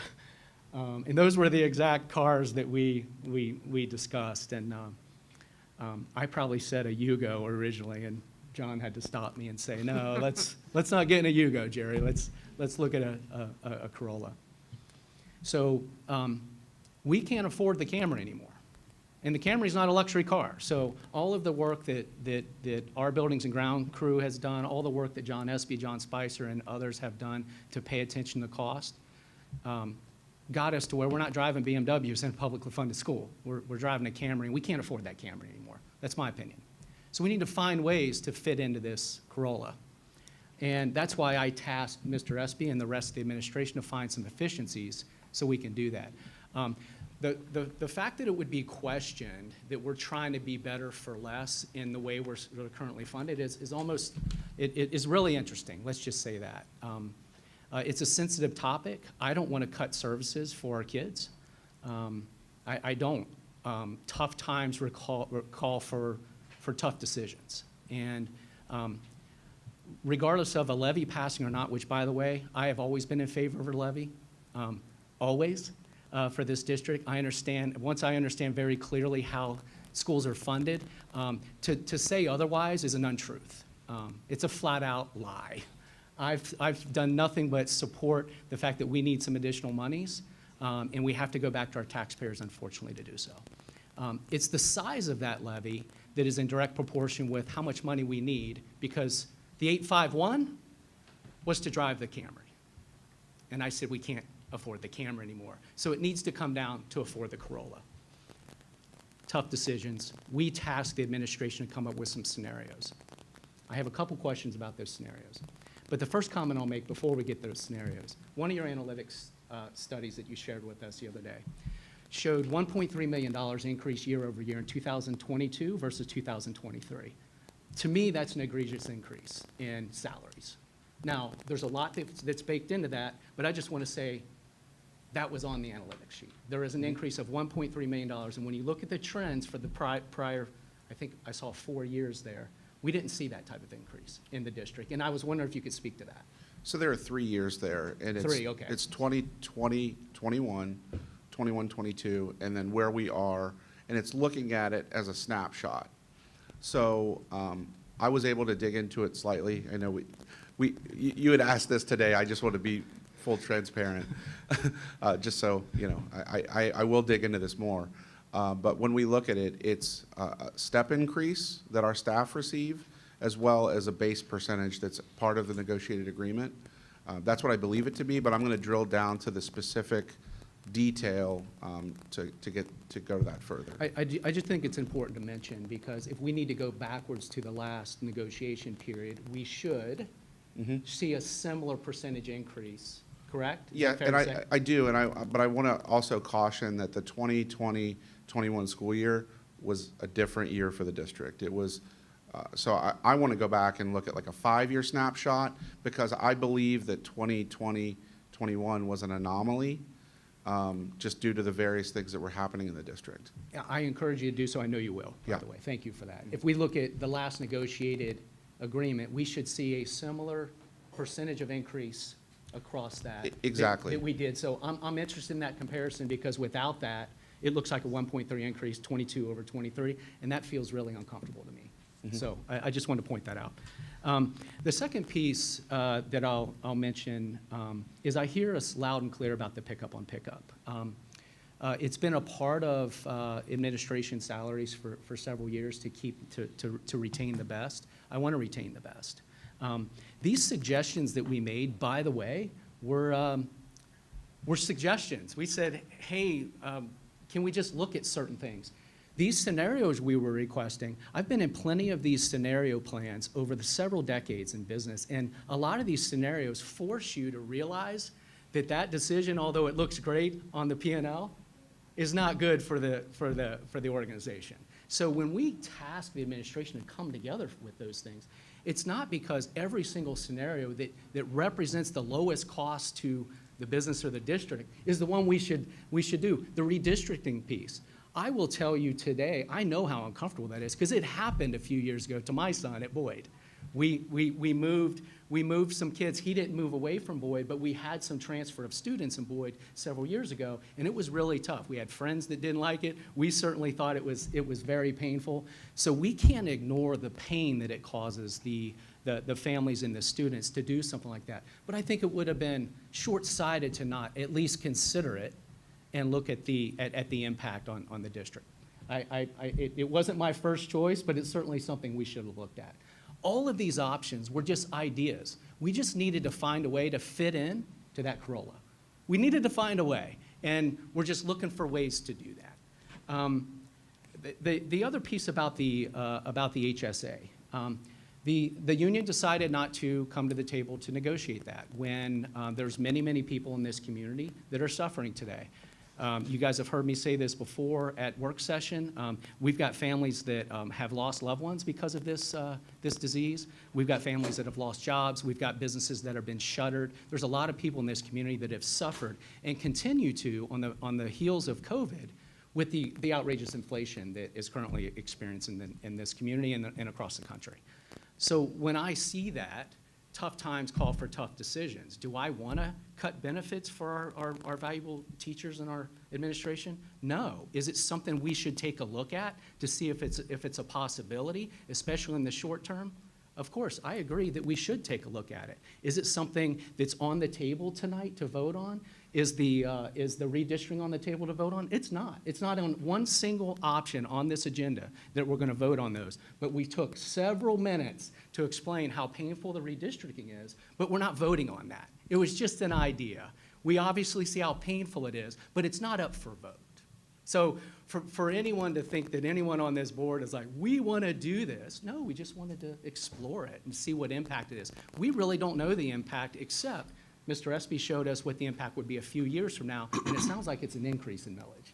So it would be detrimental. However, what's not impacted there is the long-term implication of the salary savings of the reorganization. And you admitted that in the session the other day. It was a snapshot of 570. Yeah, it's 5 years plus 1 year of actual. So you're seeing 6 years on that. And so there is an extrapolated advantage of doing this, but the cost to the community, the families and the students, is really high. I mean, it's an admitted very, very challenging thing to accept, and I agree with you. We should reach out to the community and see how they feel about it. I have a feeling I already know. Shame on us for not exploring it to see what it looks like on both sides, the feeling side, the family disruption, as well as the cost. That's why it was suggested. It was suggested. The HSA piece, guys, it's a fantastic benefit. And what I didn't see up here, and maybe one of the charts did explain it. Did you have absolute total compensation on one of those charts? So I didn't do that because the other districts offer HSAs as well. Some of them do, some of them don't. A lot of districts now are offering that. So that's another component to make it apples to apples for us to be able to add that in, and I'm happy to do that. It's going to take some time. Yeah. Yeah. I'm with, I know you would ask. heard my yes, request. yes. I want, what we're talking about is when I see these, we can't ignore what the HSA does to total compensation. It's one thing to be very, very specific about salaries. It's one thing to talk about very specifically about benefits and pick up on the pickup for our administration. It's a whole nother thing, and it's very, very common in the corporate world, to look at total compensation. Like, let's look at everything and evaluate that against others as through one lens. And another piece is when you're in fiscal caution or you're running in a deficit, sometimes you can't afford to be in the top 15. Sometimes you can't afford to be in the top 25 in the short term. That's unfortunate decisions that are made every day and in school districts and businesses across the country. And I want to look at total comp as a situation, because regardless of what happens in November from a levy standpoint, we're foolish if we don't continue to drive efficiencies in our district to deliver the best education for our kids at the lowest cost. So those are a couple comments, or maybe a few. These were reasonable requests for the administration. I feel that it is, and if my board members disagreed, I'm sure they'll let you know. I think there were reasonable requests to take a look at all the scenarios we could. There's scenarios that we couldn't possibly discover. The 2008 performance audit, by the way, were just efficiency ideas. This wasn't me wanting this district to run another performance audit and pay $50,000 more, to be clear. I read that and I said, wow, light bulb went off. Here's some ideas that the state delivered to us when we were in fiscal caution that we might want to take a look at and run down the road and see if it can help us out. This was by no means anything other than a suggestion of potential opportunities we should discuss openly as a board, and that's where that came from, the performance audit. I am not suggesting another $50,000 investment in another performance audit. That has never been a suggestion. It was a collection of ideas that I pulled from that. I just want to make that really clear. Yes, and I wanted to just say that I was addressing a community member with that information from last week. Yeah, and I just, and I appreciate that. Two more comments. Everybody's like, yeah, right. The Moody's rating. I feel like that just arrived recently because you just got that information. I question and candidly do not believe that a 30-day delay in this decision is going to materially impact our Moody's rating. You may disagree. I have an opinion that says it will not. Others may not agree with that, but I disagree that it will materially impact our Moody's rating between now and the next board meeting. I do understand very clearly that we need to have something on the ballot in November. To be clear, I support a levy on the ballot in November. Put it in 72 font. I'm not sure, or I don't believe that the Moody's credit rating is going to be impacted if we don't come to some sort of decision night. That's a comment. No one can agree. No one has to agree, and I'm okay with that. Lastly, the question is, of these four scenarios, I was understanding several weeks ago when we started talking about millage, these emergency levies, does it require more than 2/3 vote of all four? Because my understanding is the first two options require no less than 4 of these board members to approve. I just discovered very recently, in the past week, since our not work session, but since our finance committee meeting, that options 3 and 4 do not require a vote of 4. Is that accurate? That's correct. That's part of the board policy within the district. The items 1 and 2 require greater than 2/3. That's the terminology. And 3 and 4 are majority votes. Okay. So with that information, it feels, I feel really, really poorly about that because it feels like we have a 125 earned income, we have a 599 mill that required 4 out of 5. Mm-hmm. Then we found a way to get a levy on the ballot today without 4 votes. Now we only need 3. And that feels underhanded to me, in full candor. That feels underhanded to me. So that's all I have. You answered my question about 3 versus 4 votes. We talk about wanting to work with the community and understand their feelings. You guys know I'm not bashful about sharing mine. That's my comments, several, of course. My questions, which are answered, thank you. And it sounds like you had a comment. Yeah, one of the questions that I had with the Moody rating, if it does get pushed, let's say for the sake of argument, we have a special meeting next week and decide that after they give us a rating. Will our rating be able to change at that point? It wouldn't change, I don't believe, for a year. They typically rate you every year. Okay, that's what I thought you were going to say. But that would be after the debt is issued and it's priced. Mm-hmm. So, and to address that, specific Moody's rating was, I'm taking the advice from RBC Capital, our underwriter, Bradley Payne Municipal Advisor, and Densmore Bond Counsel. They're the ones that are, highly suggesting that we do this. And I do want to address the emergency levy. It it achieves a couple things, but the intent behind an emergency levy, these two specific ones, are to address educating the public on an income tax. And that emergency levy allows a fixed sum to expire in specific amounts of time. That was the intent behind it. I've had experience with emergency levies and substitute levies, and that is the intent behind it. Okay, thank you. I have a couple comments, probably no surprise. I want to clarify a few things on the emergency levy because it sounds ominous when it includes the word emergency. It does not require a district to actually be in fiscal emergency, nor in fiscal watch, nor in fiscal caution. So any district can do an emergency levy. There are 200, this was done in a 2021 study. There were 215 school districts in Ohio that put emergency levies on the ballot, and only 2 of those 215 districts were in any one of the 3 categories of fiscal distress, that be emergency, watch, or caution. By state law, all districts have to say is that the dollars are needed, quote, to avoid an operating deficit. This gives the districts a lot of leeway. For instance, it does not make you clarify what the size of the deficit is. It could be $100. Districts can also game the system by making budget projections that create deficits on paper to allow them to propose an emergency levy, or they could choose not to take reasonable cost containment measures, creating an emergency of their own doing in hopes of a taxpayer vote. By using the emergency language, it changes what goes on the ballot.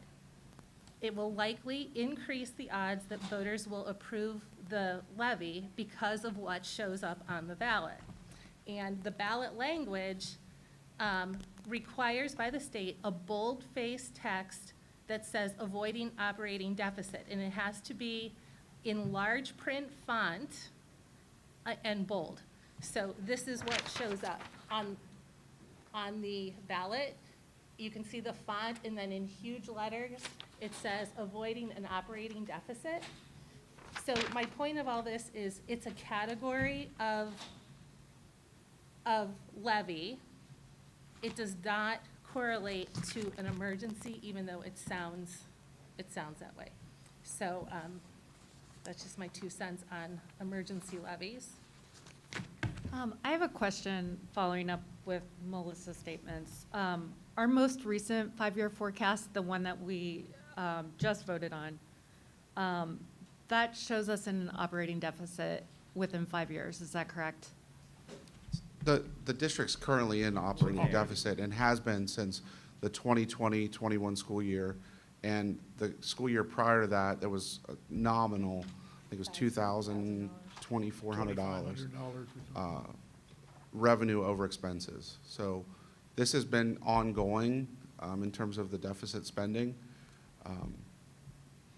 I will say, I would agree with you that the terminology that is attached to emergency is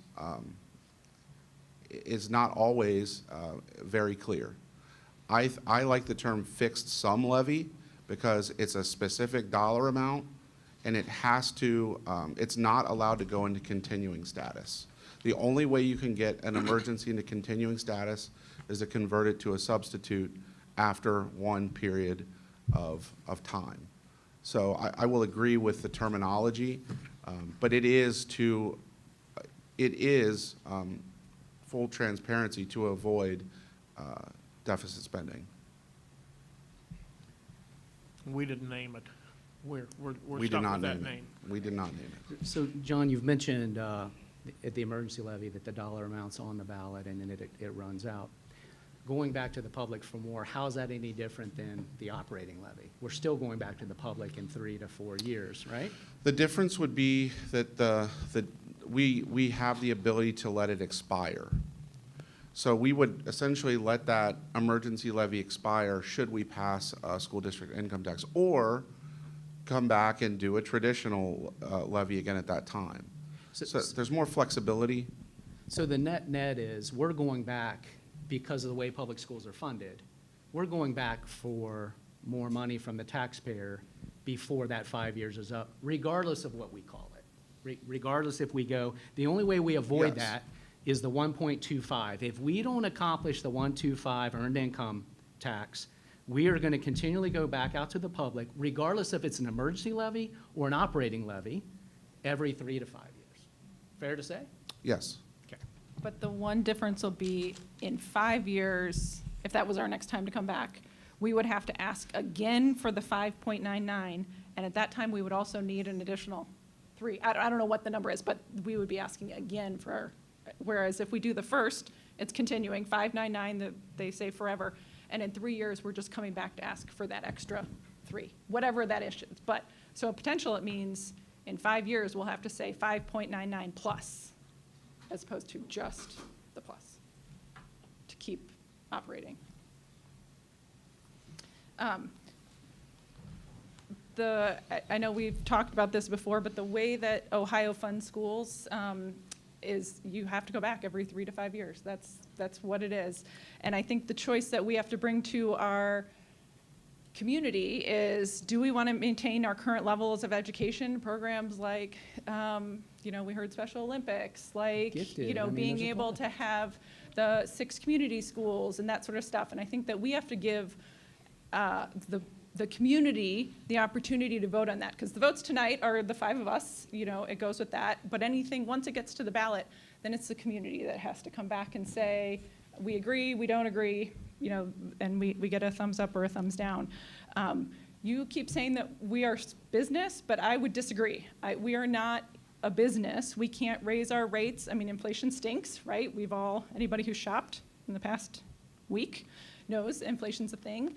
We can't go back to anybody, any of the parents, and say, hey, schools got more expensive.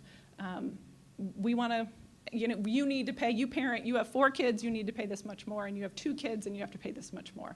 It's the community that funds the schools. That's how it is. And when you say, I'm in favor of a levy, I think there's a difference. Putting a levy on, if we were to say, we will put a 3 mil levy on, that's not really a levy, because that doesn't help us at all. I mean, a 3 mil levy doesn't get us there. So I think what the question needs to be is, are we, as a board, voting to put a levy on to let the community decide, do we want to maintain our current levels of education and services that we offer as a district? Or do we want to put something less that just barely funds us and come back again? And I also think it's important to point out that there were some really good questions and scenarios that Mr. Espy and Mr. Spicer have put together.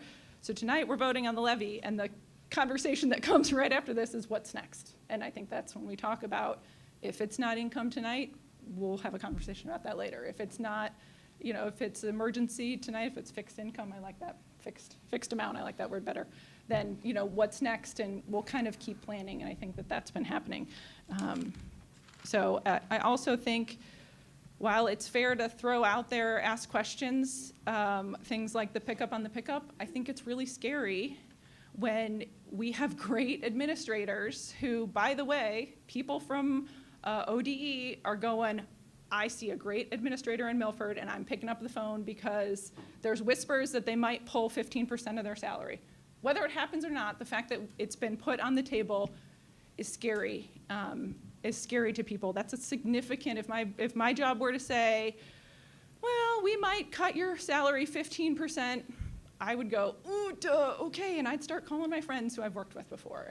And I think the risk of losing administrators is huge, because people work somewhere, because you've said this before, people don't leave jobs because of, necessarily their job, they leave because of their bosses. And if we lose some key administrators, I think the puzzle pieces will start falling apart, and we'll be this Dayton school who's going, oh my gosh, and now we're either empty spots, we're filling with administrators who are willing to take the lower pay.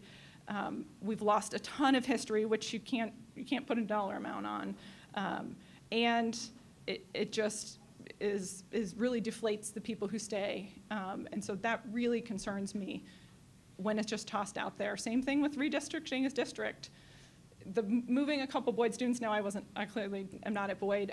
There are times when we have to look at schools and rejigger and say 50 students, this one's too big and we need to move 50 without totally upheaval. That's just part of schools, and that has to happen sometimes, unfortunately. It hasn't happened for a while. But to say we are closing a school, that's a nuclear option. And as a board, I would not, until we were like way going into the red and John Espy saying we have no other options. That's not something I'm feeling comfortable with, especially when I see what that does in the long term and it doesn't move the needle a ton. So I hope, I love our schools. Happened to be tonight that we saw my kids highlighted from an amazing principal at Pattison, an amazing art program with Mrs. Huggins, who we all know, we've heard her name a ton because she consistently wins awards, with Special Olympics. And oh, by the way, for anyone who was able to join us, the shovel digging ceremony for the new middle school. And I think that that's really important. There's a lot of great stuff going on here in Milford, and I will do everything I can to maintain the current level that we have. I have some thoughts, my own opinion. Everyone can have a different thought on the earned income scenario. When you look at the amount of money we need, think of it as like a pie. And on the earned income, you're not changing the size of the pie, you're just changing how you slice it and making bigger slices for fewer people. So on earned income, you lose business property taxes. People on fixed incomes have COLA, cost of living adjustments. Working families do not have that, and there are many, many working families who are struggling, working paycheck to paycheck, and putting the burden just on the working families, I personally think is not fair. I think if somebody does not have an impact, knowing that an earned income is not going to impact them, it's very easy to vote to spend somebody else's money. And that is a concern I have. On the OSBA description of earned income, it says, by applying the school district income tax to a narrower voter base, school districts may obtain approval of the levies that would otherwise be defeated. And that is because you're having the entire community vote, but not the whole community pay. And I don't think that is fair on its face to put all of the burden on workers. We should be taking property tax from businesses and having everyone have skin in the game. I also feel that property values, property taxes, kind of have income baked into them.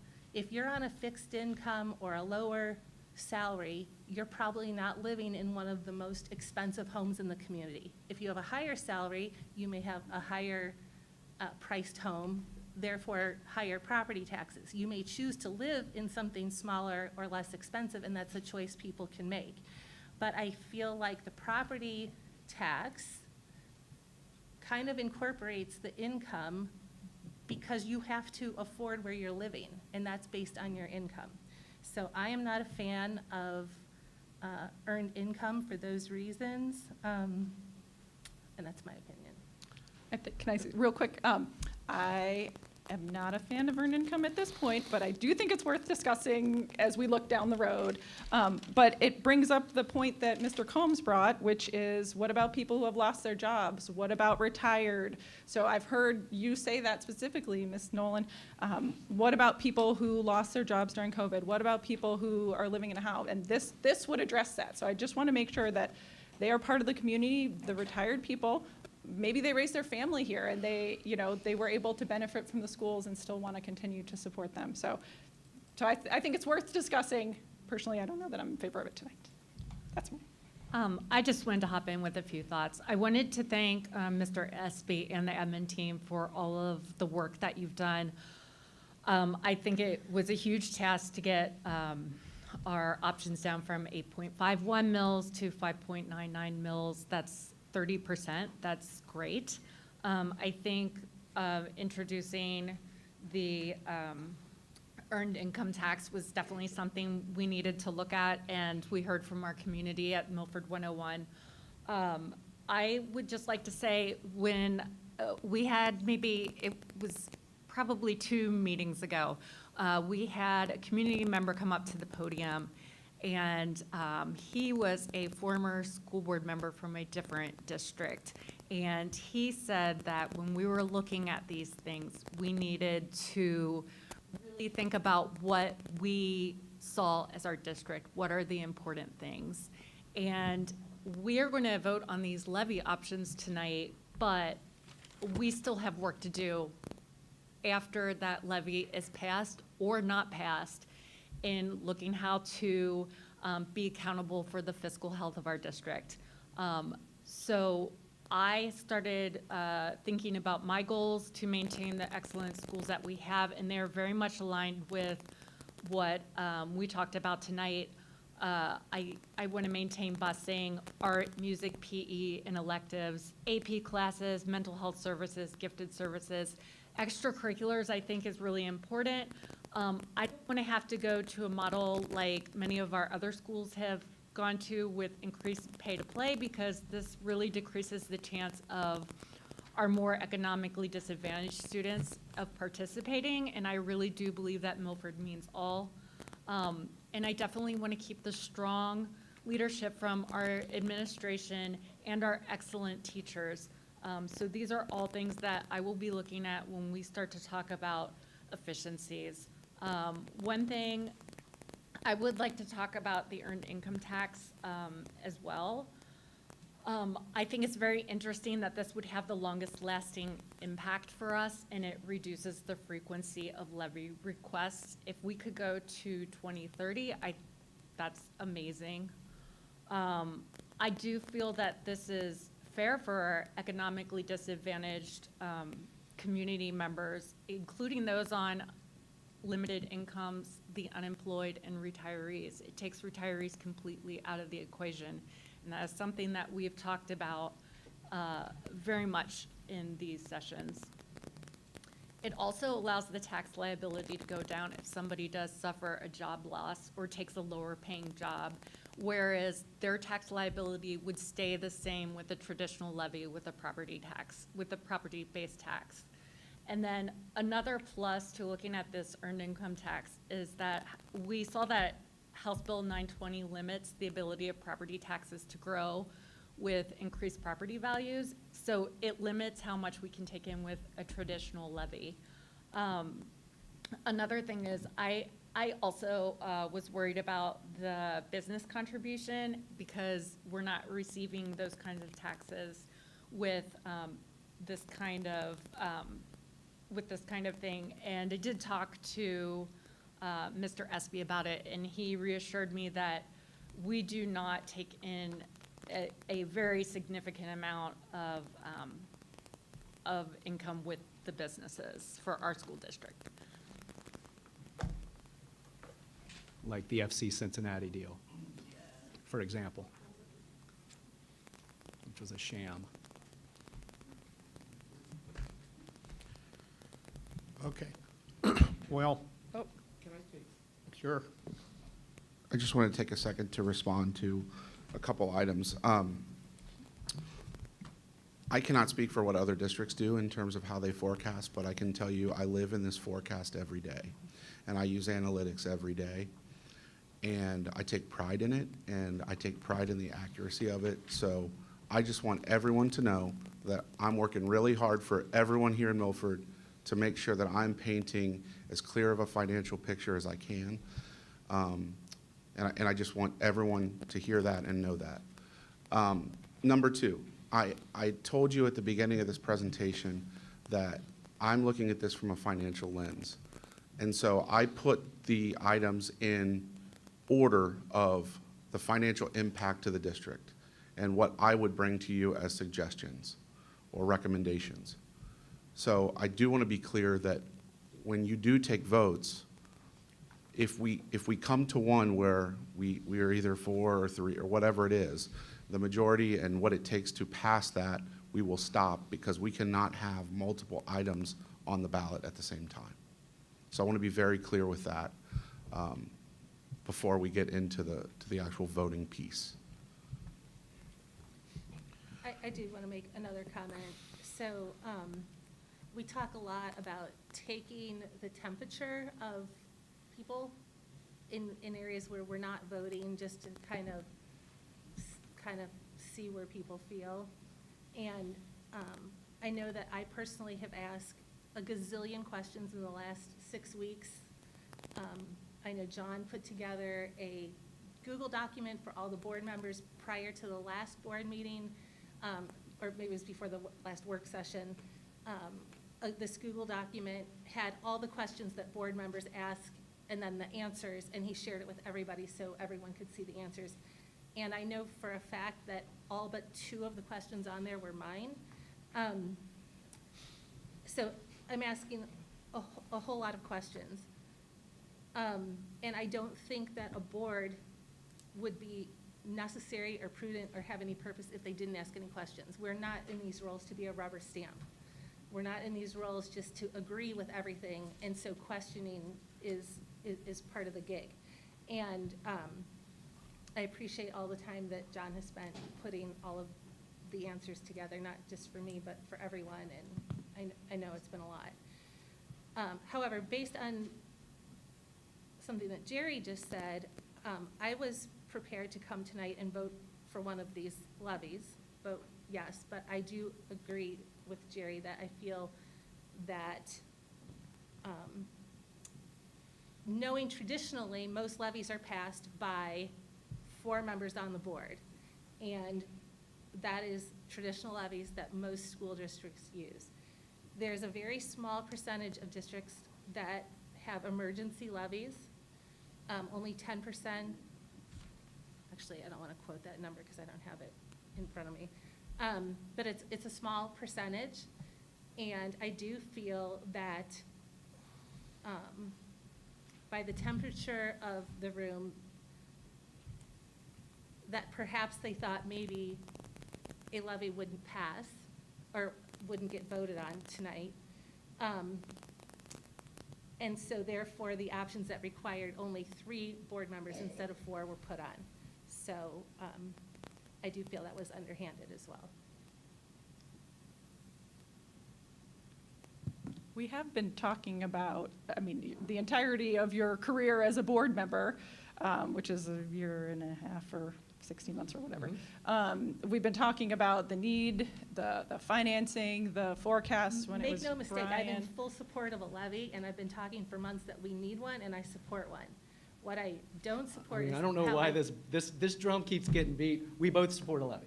I mean, can we put that to bed? Well, but an underfunded levy, a levy that doesn't meet the needs of keeping us out of the orange isn't. Again, we need to find a way to drive this Corolla, not a Camry. Like, I don't know if that's a horrible analogy, but all of a sudden we have options that are emergency options. For the first time, we haven't heard anything about emergency until a week ago, period. And we found a way to get this thing on the ballot with less than 4. That's what we did. And that's my perception. I want a levy. To make it clear, you'll keep saying it. A lot of folks on social media keep saying, I believe this school district needs a levy on the ballot, and I want it to pass. I just disagree with the size, and I want us to keep looking for ways to be more efficient, because I think that we need to fit into a Corolla versus a Camry. I don't really know how else to say that to make sure that the public and those that don't believe that I want a levy, or that Ms. Nolan has said it ad nauseum, on camera multiple times in work sessions, in committee meetings, and in board meetings, we believe we've learned how school districts are funded. They're underfunded by the state, and we need a levy. That came out of my mouth. So we'll keep beating it up for a little while longer. I'm sure you'll make another comment, but we believe so. I just think it needs to be less. I think we have more work to do to find more efficiencies. But you found a way. You found a way to get one on the ballot. I want one on the ballot. I just disagree with the size of the ones that are presented, period. We agreed on a 5-year forecast, 5-0, that was 8.51 assumption from the work that Brian had done with us. And then you came back and said, whoa, maybe not, let's rethink this. And came down to 675, and now we are presented with options that are 599. Yeah. So that feels like a Camry to a Corolla option for me. I mean, Okay. we can't, Okay. Well, the majority of that was thanks to Mr. Espy and his, I don't want to call it wizardry. He just took a harder look at the 15 and spread it out over 29. And Mr. Miranda said he was the one that proposed the 30-year thing a long time ago, and he made an untruth in the committee meeting that I was the one that said 15. That is not true, because I didn't know enough about school funding then to make that recommendation, because Mr. Rabe actually brought that to the board, the 15 years. We did. 10 million over 15 years. Mr. Rabe, the treasurer that I had to trust in my first and second month here as a board member. So to pin the 15 on Jerry Combs was a phenomenal stroke. So the fact that Mr. Espy expanded that, included more than 10 mills, all of our capital improvements went into that 29-year loan. I thought that will lessen the burden on our taxpayers early. Fantastic. Thank you. Then you got together and found out how to finance even more of that to reduce it down even further. I really appreciate that. I've complimented you every chance I get, because you've really helped me see even deeper into the analytics of how we're spending dollars here and how we earn how the revenue flows. So again, I'm just trying to put together this myth that I'm not supporting underfunded public schools. I am. I challenge, and I'll continue to challenge our cost structure. That won't go away. As long as I'm in this seat, Jerry Combs will represent a portion of this community that pays taxes, that really cares about keeping our costs as low as we possibly can, while simultaneously producing the best possible education outcome we can. It's a commitment I made in a campaign. I won't change it. I don't care what political party you follow or that you're aligned with. That's what I'll do. I'm committed to the kids' education and the taxpayers. That's what I think about every time I vote. I don't think about Democrat, Republican, Libertarian.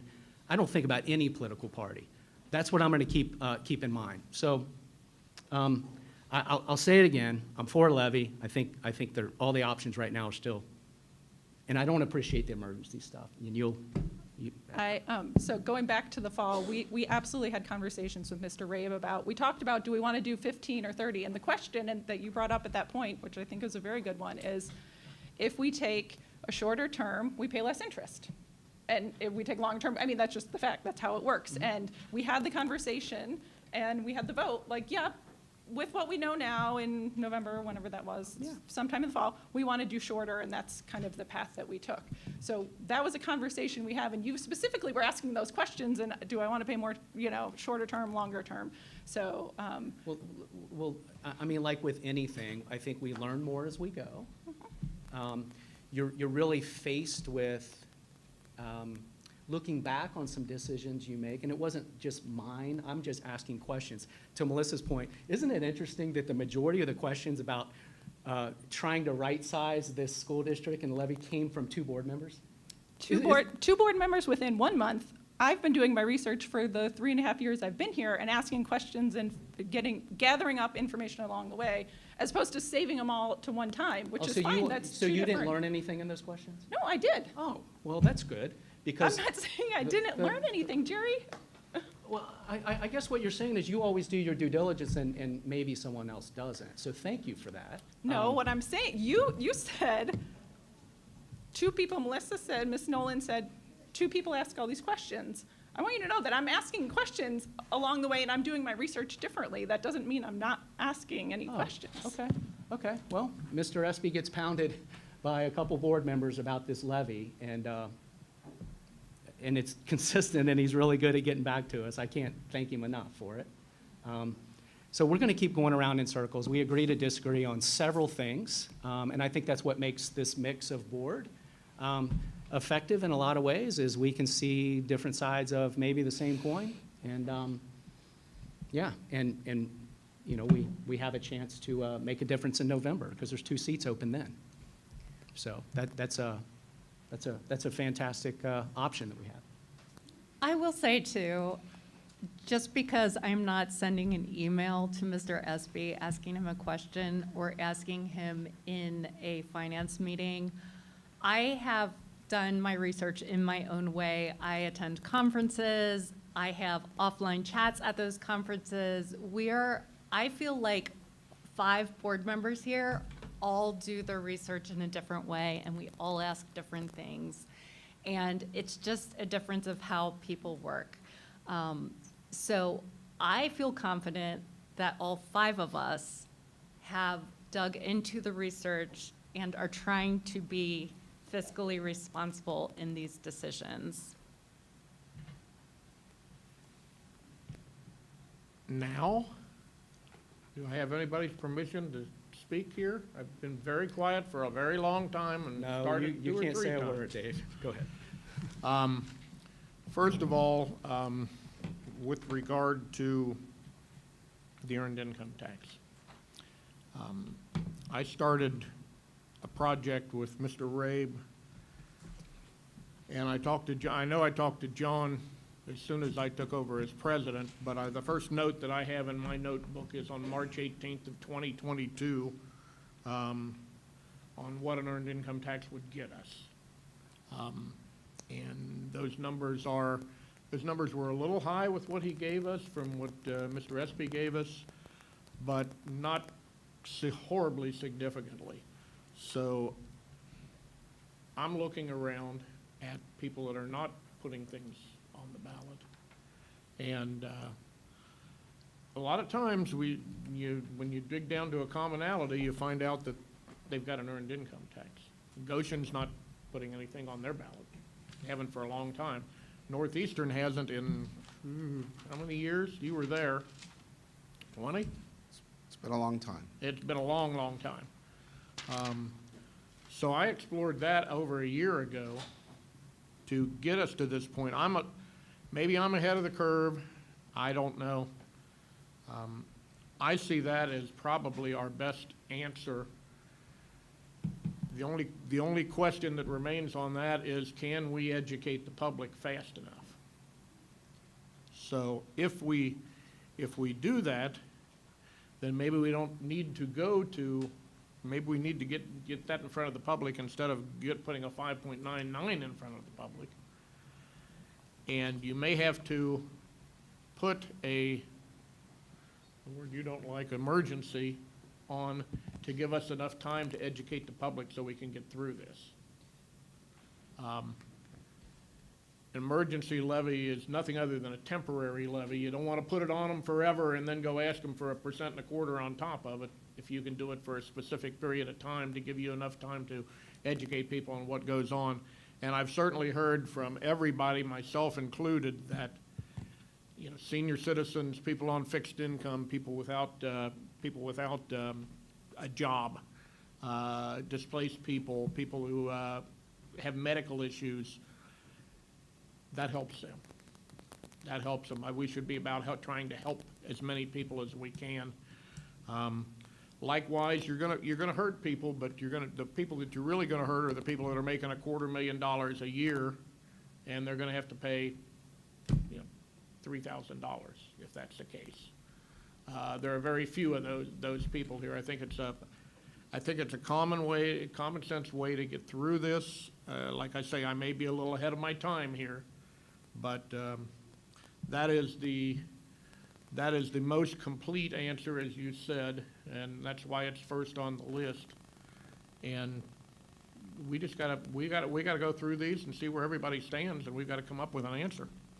But we've got to come up with an answer. We can't keep kicking. Excuse me. We can't keep continuing to delay on this until it's November and we can't put anything on the ballot and then we're done. And so, I mean, if somebody's looking for a 3 mil levy, they're dreaming. If somebody's looking for, I think, a 4.5 mil levy, they're dreaming unless it's for a couple of years. I think we've cut it to the point that we can cut it without affecting what we're giving our students. When you start affecting our students, that's when it gets really serious, and that's when you're gonna have parents that are gonna be coming to visit with you. So, So at that- to your comment, there's currently only 62 districts out of 611. I'm not sure if there's 611 or 612 districts in Ohio. 62 of them, so basically 10% have earned income right now. So I don't think it's hugely popular. no, it's just not hugely employed, because the state has continued to change the funding here to put people in a situation where we now have to look at some harder options. And I think that's where it's coming down to. I can't, we saw Ms. Smith today. I don't think she can by herself change things. It's gonna take a huge grassroots support to get that done. We still gotta run a school in the meantime. And I think we need to get, I think we need to get on with what we're looking at here. We're gonna have some public comment here when we're done with this. And then we're gonna come back with the treasurer's report, and the second item on his list starts the 4 items that we have. I think we've talked a long time. President Miranda, Yes, may I request a bio break at some point in the next 2 items? I was gonna suggest that we do that right after The public commentary. Perfect, thank you, sir. Okay. If nobody else has anything, let's move on to public participation. We have 2, Ms. Gabby Downey.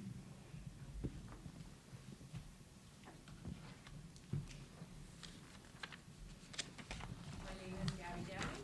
I live at 9467 Benchmark Lane in Blue Ash, Ohio. I'm finishing my 30th year as a teacher in Milford schools. I am one of the co-presidents of MEA, and I speak for them, but also as someone who has been a part of this district through 5 different superintendents and 9 different principals. I have never spoken at a board meeting because I have never felt that I needed to. You are all in the process of making decisions about funding our schools, as I would imagine you would follow Milford's strategic plan, which with finances that, in quotes, ensures the efficient use of financial resources while maintaining a high-quality educational experience for all students. This is straight from our portrait of an eagle. I'm stuck on the high-quality aspect in that statement. When you discuss how to cut spending by closing down neighborhood schools or increasing the workload on teachers by eliminating positions and asking teachers to teach more classes and teaching more students, you are not leaving a high-quality educational experience. When the bureaucracy of the district grows and the district becomes top-heavy, the efficiency of your finances go down. I'm a social studies teacher who has observed numerous election cycles in this district. The voters chose to build 6 neighborhood elementary schools.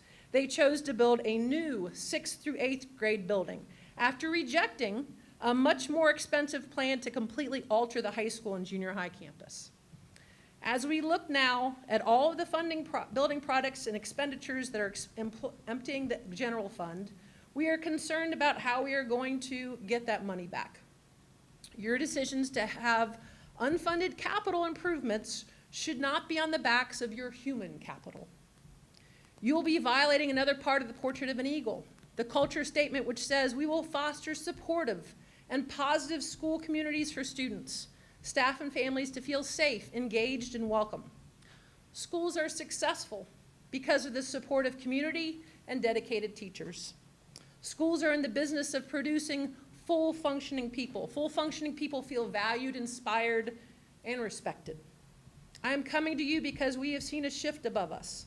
We don't feel valued, inspired, and respected. We feel manipulated and dismissed. This is not just where I teach, but across the district. Decisions are made for us, not with us. We have a bigger workload and more directives. We have changes for the sake of change without a majority buying in. We are professionals with a vast understanding of what works with children and what does not. We are never going to retain good young teachers if they see the fantastic veterans that we have are disillusioned with the state of the district. We know that the ever-changing 5-year forecast indicates we need a levy, and we will help you pass it.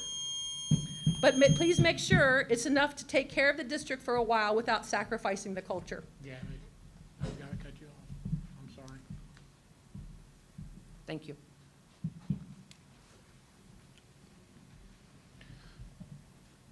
The next speaker is Amanda Fox.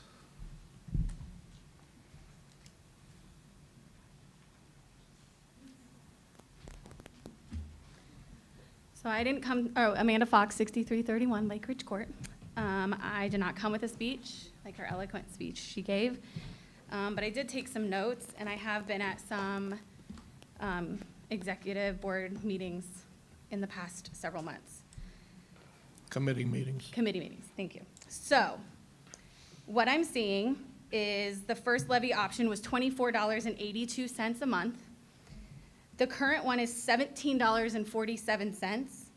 That is a difference of $7.35 a month. That's not even a Big Mac meal at McDonald's that we're fighting over and asking to make cuts in this district. It's $88.20 per year for a $100,000 home. In those numbers, you've brought up our admins to take a 15% pay cut, almost 16 if they're STRS, and 11.5 if they're SIRS. I was at a committee meeting, and you said that 15% is about a threshold where people start leaving. We will lose our admins, and it's not okay. Another comment I heard at a committee meeting was that the district community members are going to take a hit with a levy, and the teachers also need to be looked at, and maybe they could, help in alleviating some of the pressure. I would like to remind you that I would guess probably about 50% of our teachers live in our district too. So when the taxes go up, so do theirs. But you're asking, and I asked what the average salary in this district was, the $3,600 that they get in their HSA is about a 5% pay cut. So now you're asking them to take a 5% pay cut, plus you're asking them to raise their taxes on their homes because they live here. Stop attacking the teachers. Last year it was books that they're reading because our curriculum has it as a book to be read. Now they're asking to cut their benefits. Stop. They are not the enemy. Stop it now.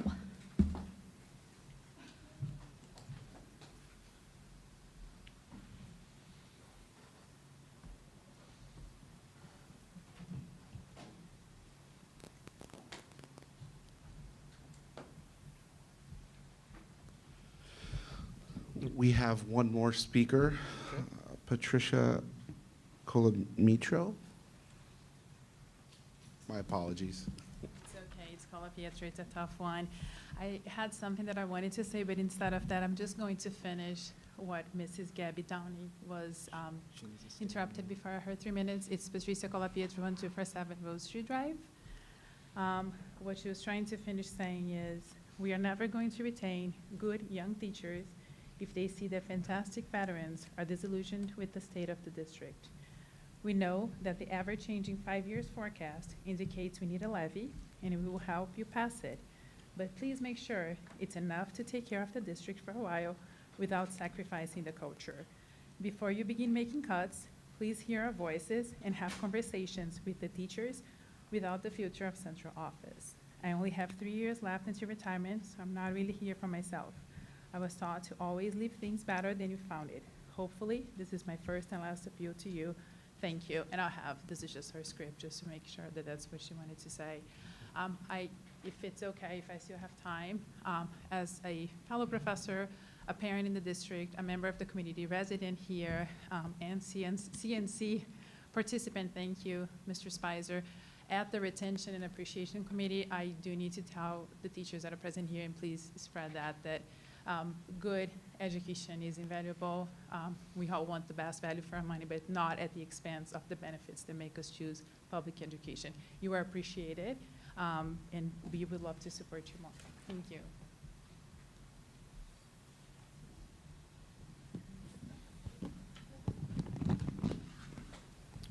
Is that it, Mr. Esser? That's it.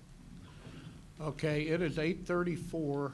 Let's try to do a bio break until 8:40. Okay, that's about 6 minutes, so All the kids get their we'll things. be right back.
everyone who is remaining would please kind of take their seat. We're going to get back to business here. Okay, next order of business is the treasurer's report. We've lost Mr. Spicer. He's not over there on the floor, is he? Is he- No? No, would you like me to go ahead or hold Yeah, off? why don't you go ahead, Mr. Espy? So I wanted to look at the monthly financial analysis. 75%, we're 75% through the fiscal year, which is 9 months. Salaries and benefits are trending where we would expect. That is looking at analytics specifically back for the last 7 years of the inputs and also what we were expecting to see. Purchase services are trending higher than expected, again, due to Duke billing. We're still getting caught up on that. Total expenditures are trending within 32%, which is 99.9% accurate. Revenues are at 98.4%, I believe. So we're really, really close on both of those. When we look at revenues, our property tax revenue is up 1.3% from fiscal year 22. I believe a good portion of that is due to delinquencies that we did recapture. State revenue is up 16%, and this is the categorical phase-in of the Fair School Funding Plan. It's a very small piece of our Fair School Funding Plan and state revenue, but we are tracking 16%, which is what we expected to see going forward. There is still uncertainty with the state revenue because we don't know what the categorical phase-in, if we're going to continue to get the next 16% and then another 16% in the second year, just due to the biennium budget that is still being spoken about and worked through. Homestead and rollback was likely to come in April, and I believe it actually already has come in, so it just wasn't reflected in March. And then interest revenue for the operating fund, March month to date is $40,085. Fiscal year to date is $357,462.28 in our operating fund. And then in the bond fund, we were seeing a March month to date of $159,807.26, and then a fiscal year to date of $964,421.13. And I did hear back from Densmore on the arbitrage that we talked about. Yes, I was gonna ask. We are not liable for any arbitrage currently, so that's a So good that thing. is $1 million then. No, it's well, it wouldn't be a whole million, but like we would have had a percentage of that we would have to pay back to the IRS. We do not, and we've had their CPAs look over it and verify. That's a win. We do also, the COPS issuance will be also subject to arbitrage, but I do feel like we're going to spend out with the NEST project. We'll spend out quickly enough to not have to worry about the arbitrage. And that's what I have in that specific monthly analysis. Any other questions? Isn't the majority of the state revenue that's up restricted funds? Majority is unrestricted. However, we had a larger percentage go unrestricted prior to the Fair School Funding Plan. So basically, all of our revenue went down a little bit, and a larger percentage of that revenue is restricted. Yeah.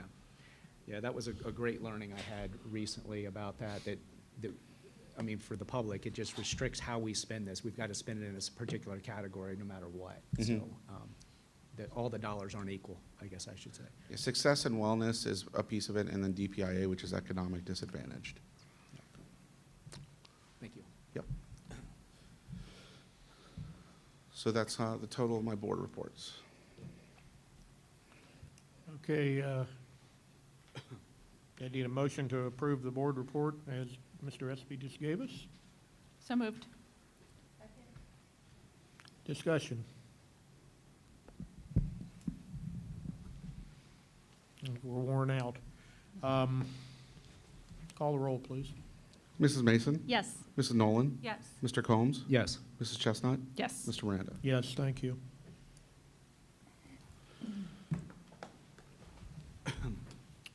The next item, item 2, is the 1.25 earned income resolution of necessity. This would require 4 or greater votes.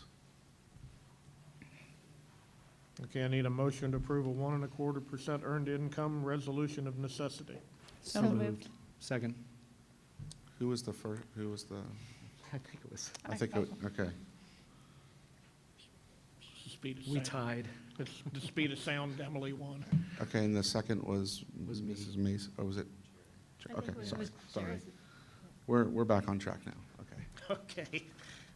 Discussion.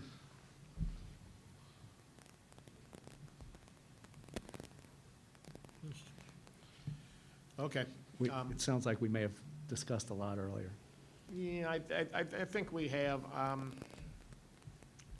I'm just gonna say, I believe that this is the way to get down the road long-term. It's difficult to train, I get that. It's difficult to teach people how this works and why it's good or why it's bad. You gotta present both sides of the argument, I get that, but I think this particular resolution gives us long-term the best option to manage this district. It's money that grows as income grows, and I just think this is the way to go. Okay. I'll piggyback a little bit. What appeals to me on the earned income is the sustainability, which is, I think, what you were trying to say, that it's not something that we have to come back every 3 to 5 years for. I do think an interesting, as we discuss this going forward, because I don't know that it's going to be our option for this evening, John, if you could help make some case studies of like what it looks like, because the reality is if we did this and it was sustaining, that would be one amount, and then if you do millage passed over time, every 3 to 5 years, we have to pass again, so the millage are stacking up. And so I do think that in the long, I mean, and I don't know how far out it goes, they cross paths with me when which is not treasurer, it's my trying to make it work, or what it looks like for me. But, you know, as it goes out over time, I think people will find it more interesting. So we're looking at like, what does it cost me now, but what does 10 years look like, or 15 years? So those will be good to see as we talk about it further. I think the challenge there is everyone's income is different and everyone's property value is different. But we can certainly model as best we can. Yeah, and I made a little Excel spreadsheet. You would laugh at the simpleness of it. But like, if the house value is this, if the average income, you know, if I look at what's our average teacher, or average, you know, whatever, what do those look like? And they just enlightened it for me in a way that I hadn't considered before, because I had never really looked into, until recently, what an impact of earned income would be. So it'll be good exercises to do as we talk about it further.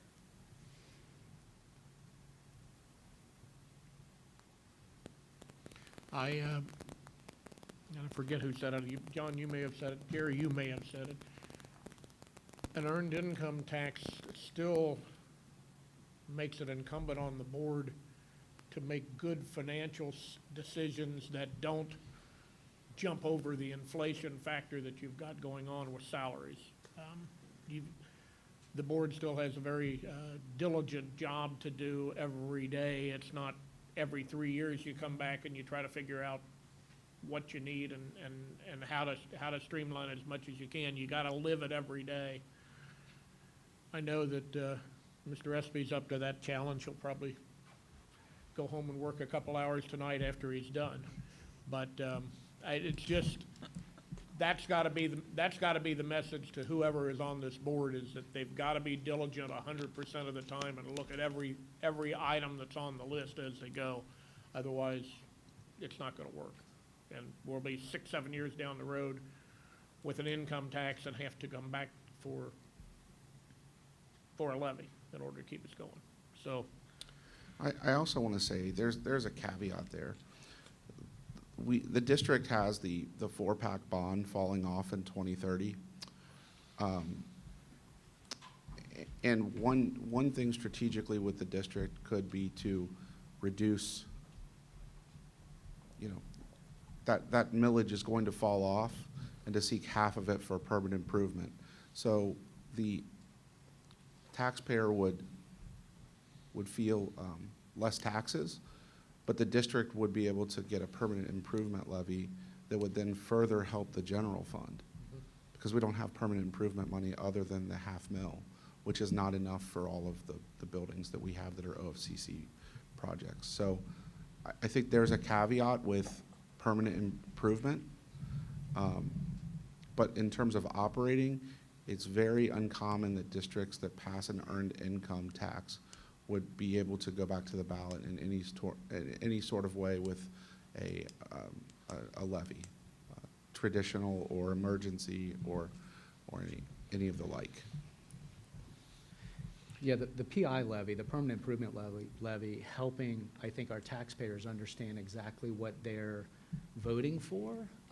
When you've rolled that out earlier this year, it just made a lot of sense to me, because if I'm at the ballot box, I want to know exactly why I'm voting what I'm voting, and that PI levy is one that tells you you're voting for things where, as it is today, we're dipping in the general fund to backtrack on capital improvements that likely should have been done several years ago, and it's just all coming together as a head right now, and it's just really it's a financial burden that we're swallowing this whole thing at once, and to spread it out over time like you've done to help alleviate some of this has been good. But I like the PI levy approach simply because I think it's more descriptive and educational for the taxpayer and the voter. So that doesn't do anything about today, but it's just a commentary about, yeah, the PI levy is something that we should probably take a hard look at in the future. But if you can't pass an earned income tax, you're never going to get to a PI levy. You're going to have to do levies for general fund just to manage things. Yeah, you do what most school districts do. The other 90% of the school districts in the state do, and they do op levy, and some do PI levies. And you can do a combo, right? You could do a operating and PI combo. Yes. So there are other districts that have done similar things. Yeah. Okay, any other discussion? This is our first chance to decide as a group which way we want to go. Call a roll. Mrs. Mason, Yes. Mrs. Nolan, No. Mr. Combs. No. Mrs. Chestnut, No. Mr. Miranda. Yes, thank you. Motion fails.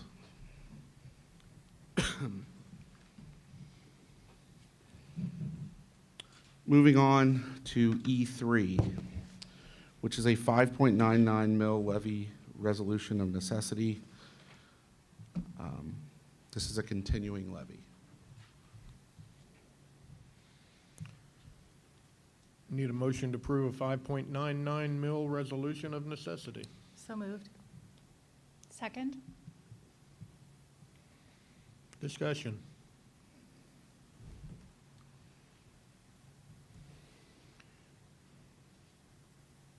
This is kind of one of the first ways in my mind that we say we're gonna support the kids that we've got in the classes and the teachers that we've got teaching them. There've been some cuts, and I dare say there might be a few more, but it's not going to move the needle much at all. This is a 30% reduction from where we started.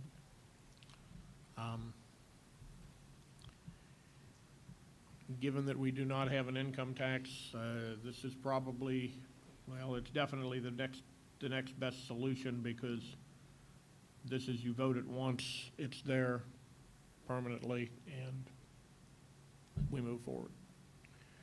This will hold us for 3 years, and then we would have to figure out what we were going to do for either in the interim or at that point in time. So, any other comments? I'm the only one commenting. Okay, hearing no other comments, call the roll. Mrs. Mason, Yes. Mrs. Nolan, No. Mr. Combs. No. Mrs. Chestnut, Yes. Mr. Miranda. Yes, thank you. Motion fails.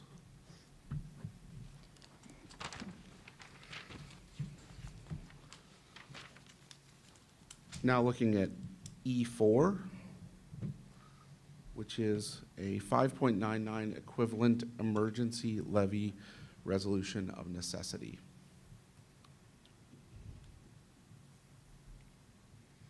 This is Okay, I for a need a- period of 5 years.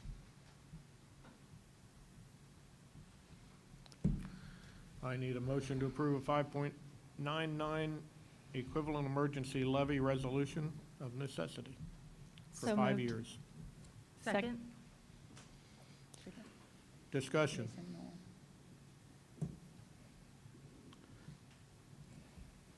I'll maintain that this is the way to supersede a millage vote of 4 votes. And I'll always believe it, so you can imagine how I'm gonna vote on it. Well, I do understand that, and before we vote,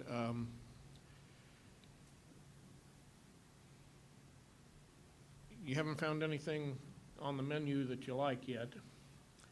And as Melissa was talking earlier, in trying to get a temperature of this board as to where we think we are, I don't think you've ever given us any indication as to where you think we should be. And I mean, maybe it's just keep going until there's nothing left that you feel is fluff. But I don't have any indication of where you go. Is it 4? Is it 5.8? Is it 2.0? I have no idea. I would certainly like to know, and I think the public probably would like to know. But Yeah. that's up to you. I'll make a comment on that. Sure. It was stated earlier that the 495 would be an option to buy time to educate the community on an earned income tax and talk them into it, basically. That is speaking to a portion of the community that has to pay, and the other portion of the community that doesn't, that can vote to spend other people's money. What I would like to see is, and what I prepared to come today to vote for, as of we hadn't heard anything about emergency levies till about a week ago. The 4.95 to buy time to find other efficiencies. Now, we've reduced the millage largely to John Espy's working of numbers to find those savings, and that's great. No, I'm not suggesting cutting services or teachers or anything. That's not our job. Our job as the board is not to find how you make cuts every day or what to cut or how to operate the district day to day. So when community members say stop, that's not our job. We're not in that. We don't do the day to day. Asking questions and asking the administration to keep looking for ways and efficiencies, I think is reasonable. And that's my stance on it, is that instead of buying time for an earned income tax, let's buy time and look for other possible ways. I think we really need to dive into our policies on negotiating. I know we've talked a lot about things are done because they were always done this way, and I think as I've dived into our negotiating policies, that's an avenue we need to look at. And to get some agreement with that. So anyway, that's my take. I do believe from a mathematical standpoint, we're going asymptotic, which means you come down the curve and then you flatten out. And I don't, without affecting services, as you say, I don't know how much, I don't know that there is anything left. We've certainly asked these guys to cut. You've got a microphone up, go ahead. I do, because for the last 6 weeks, John Espy, John Spicer, and both of our teams have been looking at efficiencies. We are at the efficient level of where we can be before we start cutting into programming. That's where we're at. That's the day-to-day operations, that's what I do, and that's what he does. That's where we're at. That's 599. We're at the minimum. We cannot cut more staff at this time. If you do that, you start to cut into operations and the level of service that we offer our students. Yes.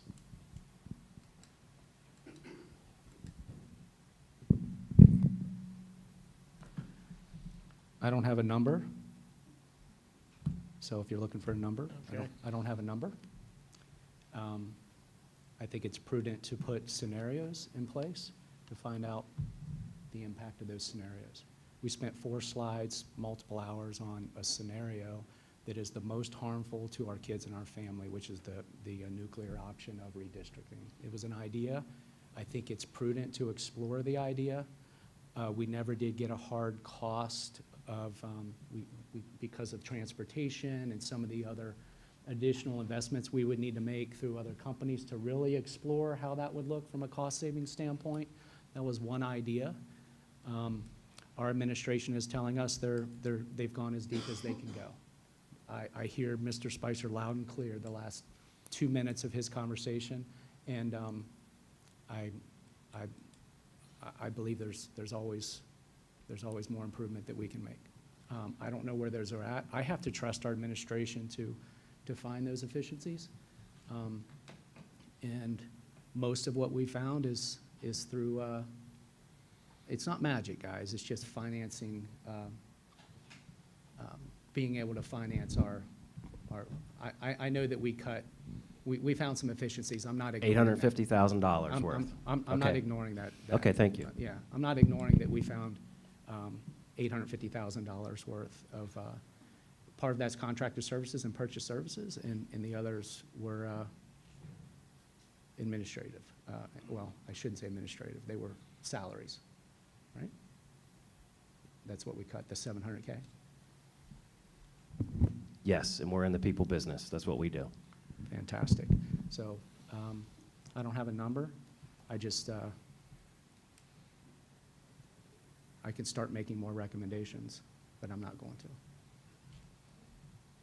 I'm ready for a vote.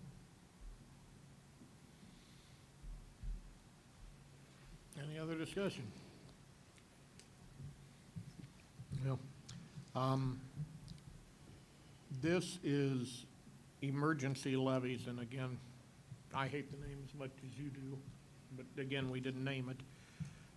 Emergency levies are pretty much the way that Cincinnati Public Schools runs their public schools. Every levy that they have is an emergency levy. I'm not hearing people in the city of Cincinnati say that this is an underhanded way of doing something. I'm just not hearing it.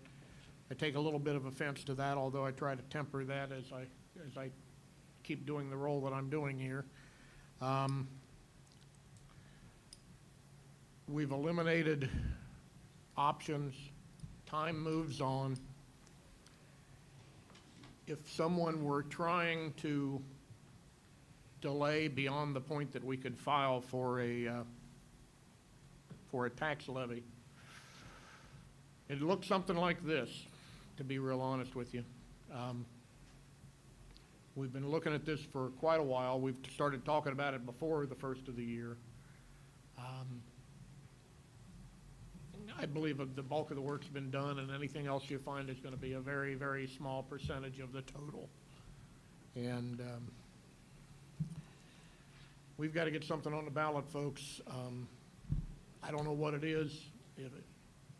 If you're not close, Jerry, I'm sorry. I mean, we have to agree to disagree, but once this gets going to the ballot, we all got to get behind it and help push it across, regardless of what we feel.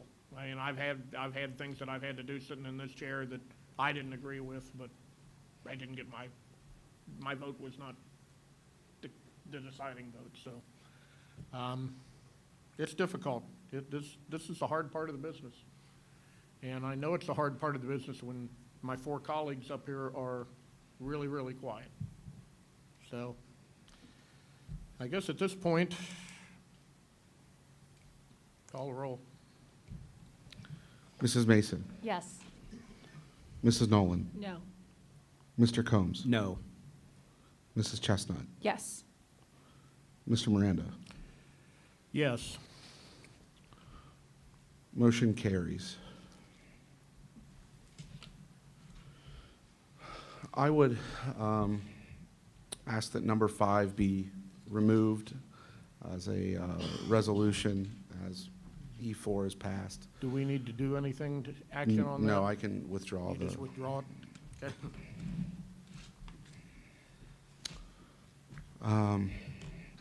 As we look at number 6, this is an MOU via the service dog that was actually alluded to earlier tonight. Trina Penko would be the handler of the service dog, and this would be funded through Success and Wellness Funds. This is actually a dog that would typically cost $17,000, that will cost $2,500. So it's a very good deal for the district, and this allows us to fund the dog. Okay. I need a motion to approve the MOU. So moved. Second? Discussion? John, the Success and Wellness Fund, these are restricted funds, correct, that must be spent in a certain way, is that correct? These are restricted funds, and there's 2 sets of Success and Wellness. Prior to the Fair School Funding Plan, there's a 467 fund. That would be where this comes from. That 467 fund was, it stopped being funded when the Fair School Funding Plan came into play. And now our Success and Wellness funds flow into the general fund, but they're restricted, as you brought up earlier. Yeah. This is actually coming from that 467 fund that was prior to the 21-22 school year. Which is a state, It's a state grant fund because it's a 400. right, because it's a 400, that's right, Mhm. okay. We've actually been instructed to spend that down. Yeah. So we're working on that. We're actually shifting benefits that would have otherwise come out of the general fund to that fund to spend it down this fiscal year. So I wanted to make that really clear as we are trying our best to keep Yes. cost in line, that the fact that the board, I can't speak for my colleagues today, but we're getting ready to vote on a $2,500 donation that is a trade for the dog in a lot of ways, is not this frivolous investment that we're deciding to do as we're looking at every dollar of efficiencies. I just wanted to make that clear and openly discuss that, because it's a restricted fund and they encourage us to spend it in certain ways. And I don't know about you, but anyone that's worked with special needs children or Special Olympics, and Trina and I forget the gentleman's name tonight, and I apologize, but this just feels this feels like probably a worthwhile thing when they're forcing us to spend these dollars in a certain way. So I just wanted to be really clear to the public. And Mr. Espy, this is a one-time expense, correct? Yes. Okay, so once this is paid, this is not something that we pay every year. This is a Correct. one-time, one and done. Correct. The dog has to eat, so we have to feed it. I was gonna say, who And pays and for we- and we vet might- and food and So stuff? we've actually spoken to that. Typically, what happens is the PTA, if it's an elementary building, the PTA pays for that. We have reached out to one of the student groups, since this would be housed at the high school, and we're working out the details of who will be paying that. We might have all benefited tonight from having 5 service dogs. And it would not be the general fund funding it. Yeah. That's the intention. I just wanted to make that really clear. Any other comments? Call a roll. Mrs. Mason, Yes. Mrs. Nolan, Yes. Mr. Combs. Yes. Mrs. Chestnut. Yes. Mr. Miranda. Yes, thank you. Looking at E7, this is a disposal of fixed assets at St. Elizabeth and Seton. This was purchased with auxiliary funds, which is their funding, but it flows through us. We're their fiscal agent. So when they're disposing of any goods that were purchased with those funds, we have to, or you have to, I have to bring it to you for disposal. Yeah. So I need a motion to approve the disposal of the fixed assets, these are in the form of books, correct? Yes. So moved. Second. Discussion? Call a roll. Mrs. Mason? Yes. Mrs. Nolan? Yes. Mr. Combs? Yes. Mrs. Chestnut? Yes. Mr. Miranda? Yes, thank you. Number 8 is donations. This was actually a donation that we received around the time that Mr. Giuffre was interim treasurer, and so we just wanted to make sure we brought it to you to accept it. This was actually for blacktop for the playground at Saipelt from the PTA. And there's heart monitors on it too. Oh, yes, sorry, and then IHT heart monitors from MHS Physical Education Program valued at $6,957. Okay, I need a motion to approve these donations. Is that a donation on the heart monitor? Yes. Okay. So moved. Second. Discussion? Call a roll. I have a quick thank you. Oh, I'm sorry, Jerry. Quickly, thank you for those donations from PTA, and I'm not even sure who donated the second piece. Well, we're donating those, right? Yes. The Paul's heart gonna cover that monitors for you we're real quick. donating. So we've got one coming in and one going out. Paul, that was not my intent to get you out of your chair. I saw it. A little levity. So we are actually donating those back to the company. I know that seems odd. We tried to dispose of them, and there's a market where we can go out and sell, like a consortium, right, John? Isn't that what it is? And so there is no market. Nobody wants them. We purchased them 5 years ago in our PE revision. We're in a new PE revision this year. So the company will pay all the funds to donate them, for us to ship them back and donate them to a school that cannot afford to purchase them. So we're donating them back to the company who will donate them. I know it sounds odd, to a school that can't afford, like a low-income school that can't afford them. And since we have revenues coming in, we have to accept the So donation. we have to account for that, and that's why Yes. we're, okay. Yep. Very good. Thank you. No problem. Call a roll. Mrs. Mason? Yes. Mrs. Nolan? Yes. Mr. Combs? Yes. Mrs. Chestnut? Yes. Mr. Miranda? Yes, thank you. Moving on, Superintendent's business, Superintendent John Spicer.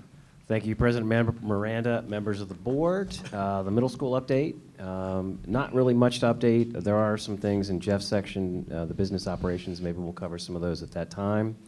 But we did have our groundbreaking for the middle school this evening.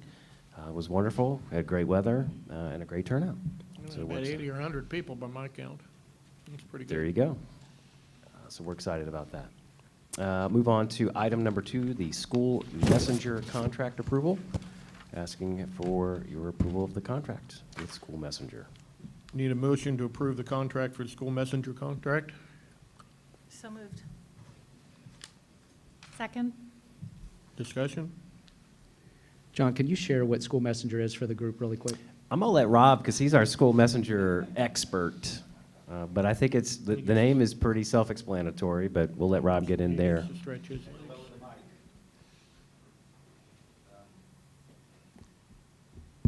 All of those wonderful emails, texts, phone messages you get through schools, through the principals, and those come through a program that we use called School Messenger. It speaks to our SIS, Power School, and then collects the information, and then gives us that information to communicate with parents. That's what it is. Thank you. Thanks, Rob. That's from which we find out that also that we don't have school because of snow? Yes. It's the snow day thing. You got it, Amanda. Can I, And then some. can I also speak to an efficiency, because this is an efficiency, and I want to make sure that everyone knows that. So this was a contract that we were under that was actually replaced by Power School, I believe. And so we were still under contract, and the district would have essentially just ate that cost. But we were able to negotiate with them to actually extend it on what we're already using. So we're utilizing funds and making sure we're utilizing them correctly. Is that correct? No, it's Sort not of. like that. It's a little different. Sorry, I should have stayed up here. There was a component in School Messenger that allowed us to send documents in a secure kind of way, so that if we wanted to send plans to people and it charged us that certain amount. We don't need that component of it anymore, in addition to the other parts, because Power School does it built in. We can email report cards right built into that whole system. So we didn't want to keep paying for School Messenger, that component that we're not going to use. So instead, we're going to pay for School Messenger, the component we use. They're letting us move that money from the features we weren't going to use to extend the features we do use. Did it reduce our bill? It's not that it reduced, well, didn't reduce it, but it lets that cost go longer without paying more. But yeah, so it'll reduce it long term. Over time. So there's a component that we would have just paid for, we only had one more year on that part. We would have paid for it, not used it, that piece of it. It's called Intrado, School Messenger is called Intrado. But instead of us just letting it sit there dormant, we asked them if we could use that money towards our regular services, you know. So our total contract value, it remained the same, but we have extended services. Yeah, we'll save money doing it. We'll benefit from it. Thank you. Okay, no other discussion? Call the roll. Mrs. Mason? Yes. Mrs. Nolan? Yes. Mr. Combs? Yes. Mrs. Chestnut? Yes. Mr. Miranda? Yes, thank you. Under item 3, we have some first readings of 3 policies. We will bring those back next month for approval. Under item 4, we do have policies for your approval, items 1 through 4. This is the second reading. Need a motion to approve the policies listed in your agenda. So moved.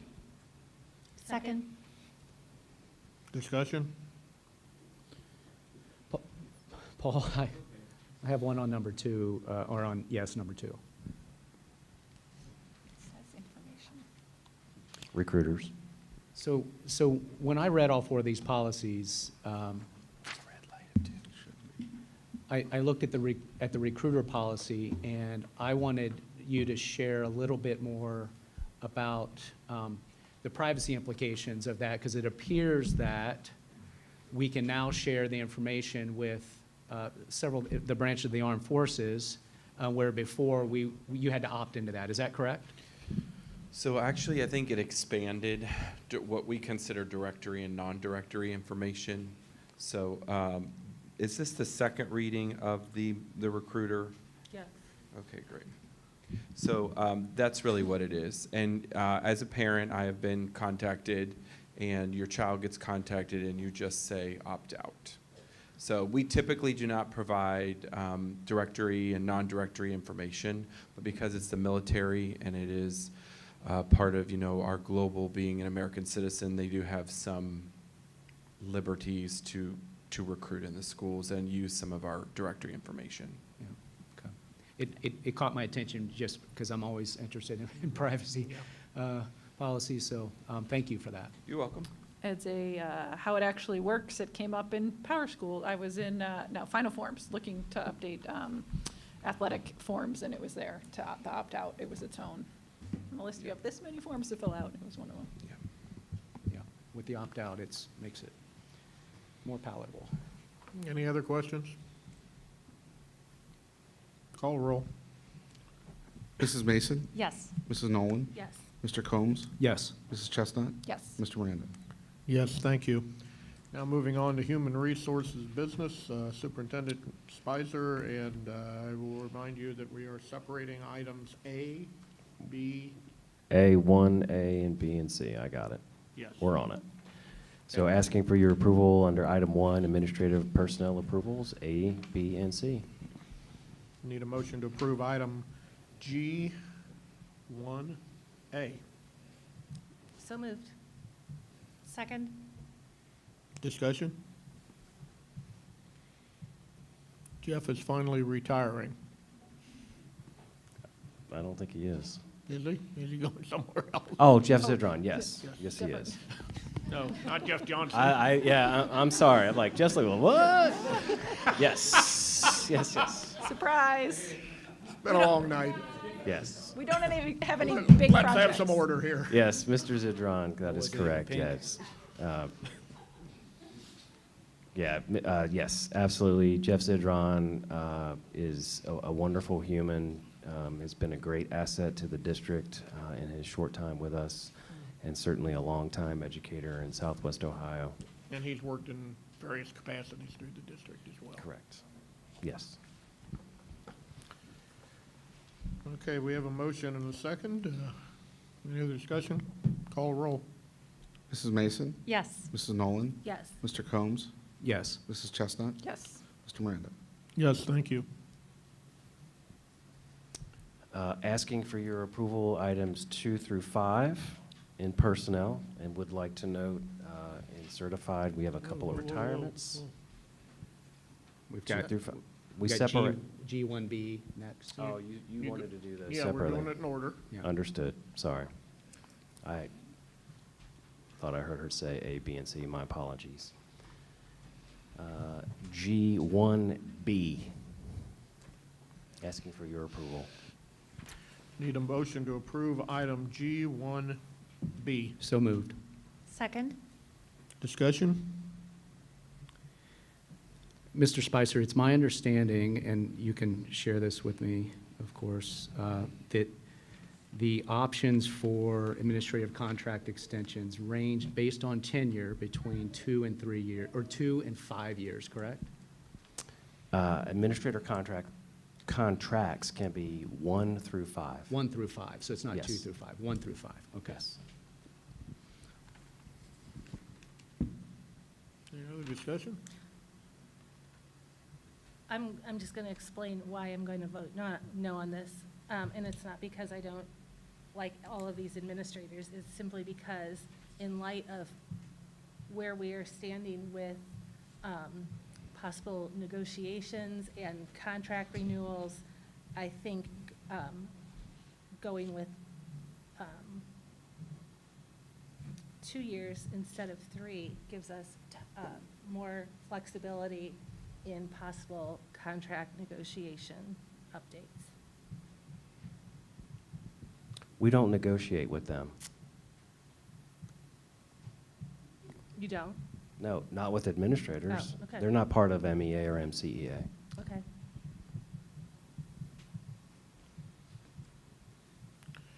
Well, this is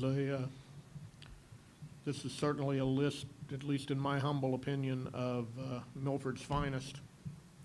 I don't see anybody on there that's just not crushing it. I don't know what else to say other than that. That's a good group of administrators there. So, any other comments? Call roll. Mrs. Mason? Yes. Mrs. Nolan? No. Mr. Combs? No. Mrs. Chestnut? Yes. Mr. Miranda? Yes, thank you. Asking for your approval of item G1C. Okay, I need a motion to approve item G1C. So moved. Second? Discussion? It's my understanding, Mr. Spicer, that we are taking the duties of formerly Ms. Davidson's role and spreading them across, I believe, 2 or 3, or maybe more. Up to 4, yes. Up to 4, okay. So those responsibilities are not going away. We are, as part of the effort to drive additional efficiencies, that was a decision that the administration made, and those that'll be impacted means there's going to be more work for the other 4, possibly 4. That is correct. I think it's also important to note that we will revisit this periodically throughout the year, every quarter probably, to see where we are. And in the RIF process, she does have recall rights up to 24 months. Yeah. These are always tough. They are. By the way, I'm speaking for you and your group. So not taken lightly. Any other comments? Call roll. Mrs. Mason? Yes. Mrs. Nolan? Yes. Mr. Combs? Yes. Mrs. Chestnut? Yes. Mr. Miranda? Yes, thank you. Under Human Resources, items 2 through 5, asking for your approval of them. Also would like to note 2 retirements. Teresa Essex, teacher at McCormick, 35 years of service, unbelievable. And kindergarten teacher as well at McCormick, Susie cool lady. It's Mary in your agenda. 16 years with us. Two great losses for the McCormick community and for the schools as they move on to retirement. And we are doing items 2 through 5. 2 through 5, which would include everything that is on our addendum here this evening. That is correct. All slid and tucked in there. I need a motion to approve items 2 through 5. So moved. Second. Discussion? Just thanks to both the retired teachers, again, I think from all of us, but John said it earlier. Thank you. Yeah, it was 35 years is a long time. Yeah.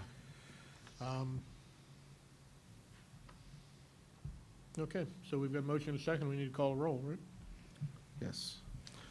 Mrs. Mason? Yes. Mrs. Nolan? Yes. Mr. Combs? Yes. Mrs. Chestnut? Yes. Mr. Miranda? Yes, thank you.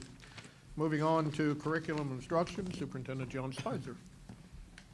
Thank you, President Miranda, members of the board. Asking for your approval of items 1 through 3. We have school fee schedules for the 23-24 school year, curriculum pay, and our summer reading program. Need a motion under curriculum instruction, items 1 through 3. I need a motion to approve. So moved. Second. Discussion? I wanted to thank Mr. Daniels and the whole team who looks at the school fees and does everything they can to kind of keep them in line and really look through them. What makes sense? What do we need? We talk about in curriculum meetings, we talked about all 3 school fees, and I think that we do a really good job of balancing the consumables that the families use and take home in a given year versus what the district covers as part of education. A quick comment on, in applauding Mr. Daniels with the summer reading rationale and program. It's stated right here on the agenda that the students should partner with their parents to select their choice. And I think that's a really important comment to make and for all the parents that get a chance to watch. And those that don't, anyone that visits, please share with others that dig into this reading list and make sure you communicate with the ELA family your choices. And that's a big win for our students, our parents, and our community, is just to have choice. So thank you for that, Paul. Any other comments? Call a roll. Mrs. Mason? Yes. Mrs. Nolan? Yes. Mr. Combs? Yes. Mrs. Chestnut? Yes. Mr. Miranda? Yes, thank you. Moving on to business operations, Superintendent John Spicer. Thank you, President Miranda, members of the board. We have 7 items for you this evening. The first one is item number 1, to deem transportation impractical. We're doing these all separately, correct? Yes, we're going to do these separately. Okay, and need a motion to approve the following the individuals on your agenda for to be deemed their transportation impractical. So moved. Second. Discussion? I just need to know who was the, Mason. okay, sorry. I'm sorry? Yeah, He was catching the order of the first and second motion. it's hard to hear down here so. Okay. Call a roll. Mrs. Mason? Yes. Mrs. Nolan? Yes. Mr. Combs? Yes. Mrs. Chestnut? Yes. Mr. Miranda? Yes, thank you. All right, item number 2, approval of the CME pipeline proposal. That is the sinkhole out front of the high school. Jeff and his team got numerous bids on this, and it turns out the first bid was the best bid.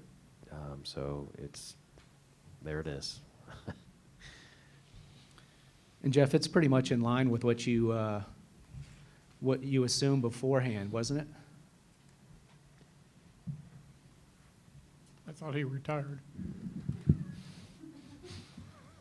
About an hour ago. To be honest with you, Mr. Combs, this is not something I've dealt with in the past.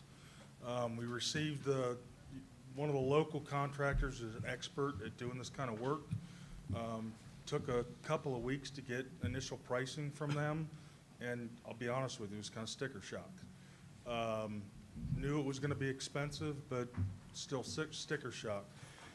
Getting it, knowing that we needed to get multiple quotes. I actually received 2 quotes relatively quickly to line the pipe, but had a very challenging time getting multiple quotes to actually fix the collapsed portion of the pipe.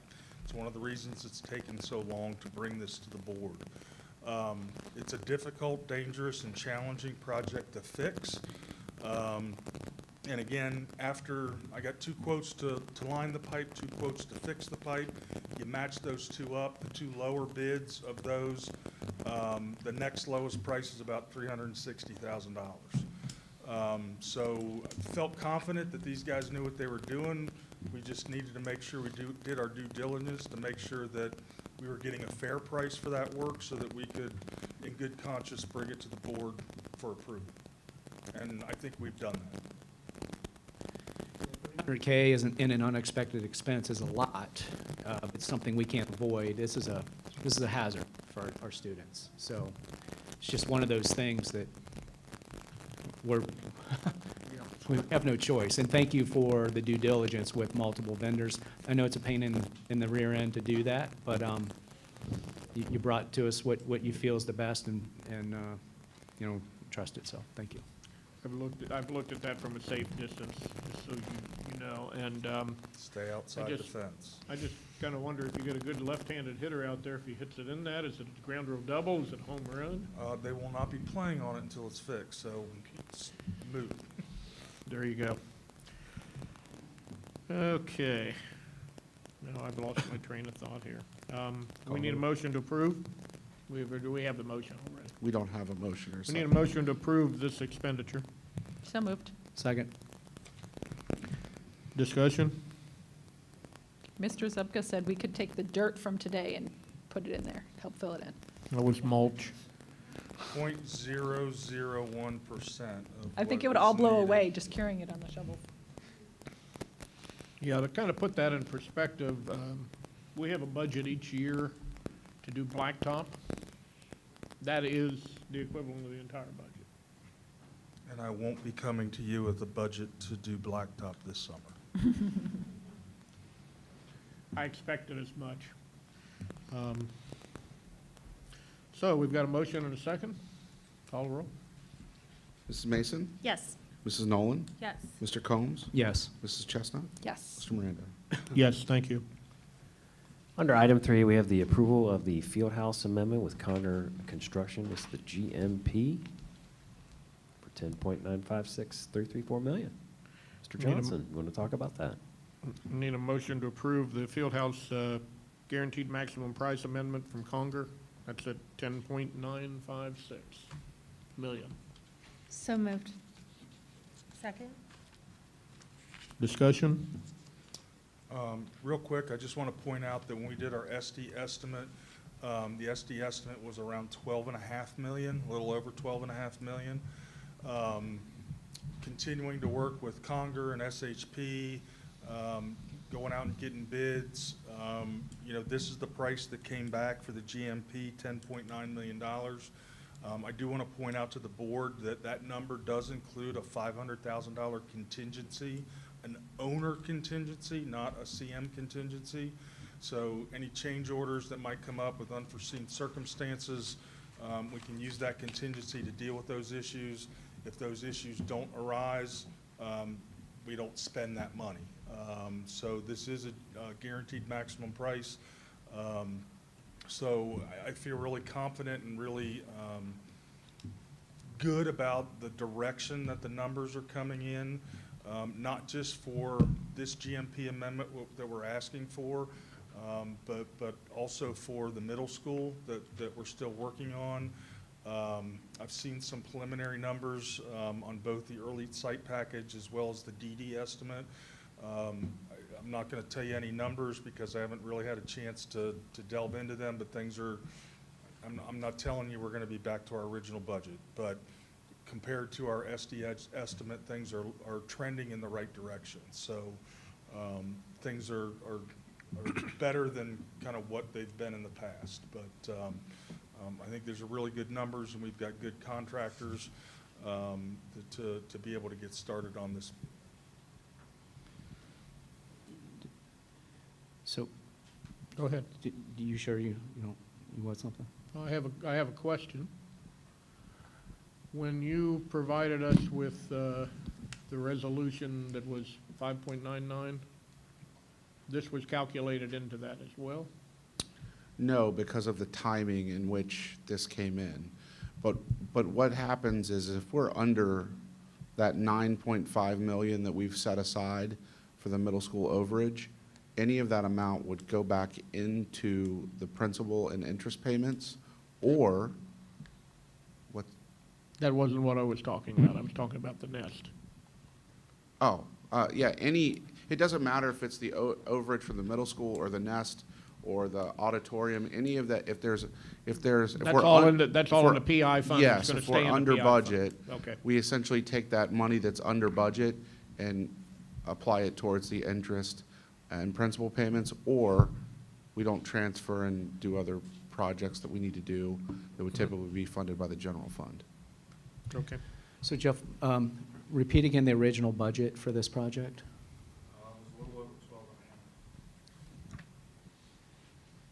Could be a couple of mil. I think it's important to note, so. So we can't say the same on the other one yet. We have a motion and a second on this, correct? I'm getting a little. Yes, you have a I'm motion getting a little and a second. fuzzy here. Any other comments? Call a roll. Mrs. Mason? Yes. Mrs. Nolan? Yes. Mr. Combs? Yes. Mrs. Chestnut? Yes. Mr. Miranda? Yes, thank you. Under item number 4, asking for approval of the urgent necessity resolution to award the auditorium sound projects to AVI Systems. I need a motion to approve an urgent necessity resolution to award the auditorium sound project. So moved. Second?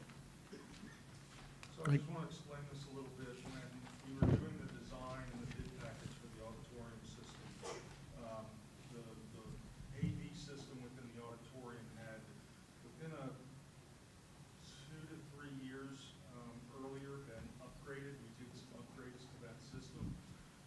AVI did that work. And there's a lot of field run cabling and wiring in that AV system.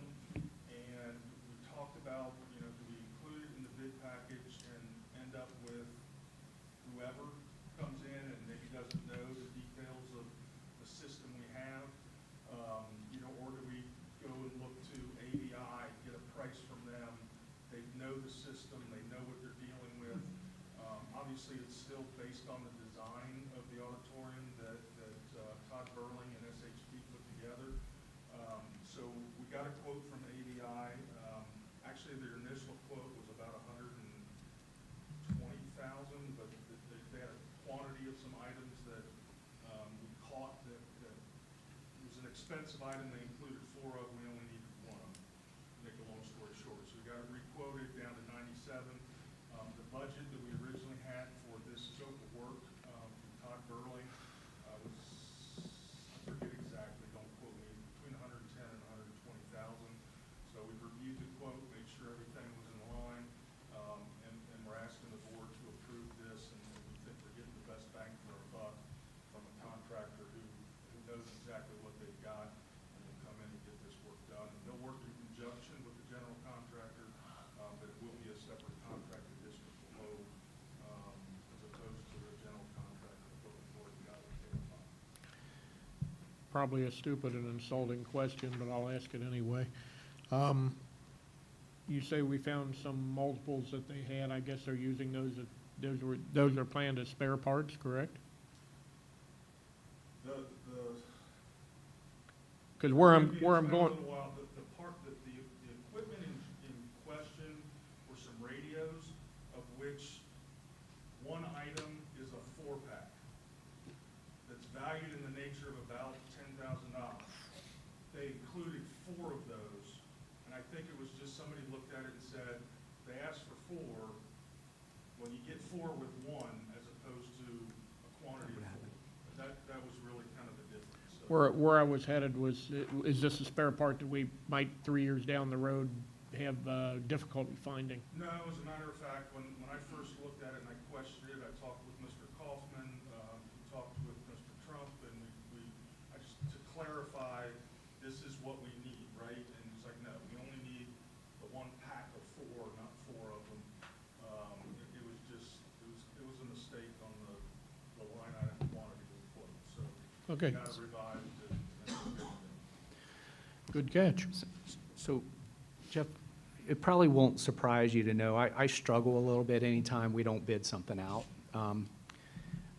I do for so many reasons.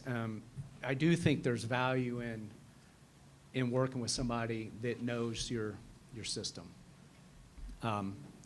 So when I see this, it gives me pause. And I just, based on your experience in this purchasing these type of equipment, I don't know if Mr. Kaufman has been involved in any of this in the past, but I want to feel really good that this is a direction that's independent of a bid that is a great move for us, because again, I'm giving credit for AVI already being involved. Like, you can't discount that. But I also, I actually, my pure ignorance says, without it being bid, I just don't know. I don't know if this is this is appropriate or not. But I have to trust you here because this makes me feel uncomfortable. And it's completely understandable. And, you know, one of the things that it's an area that's really hard to put a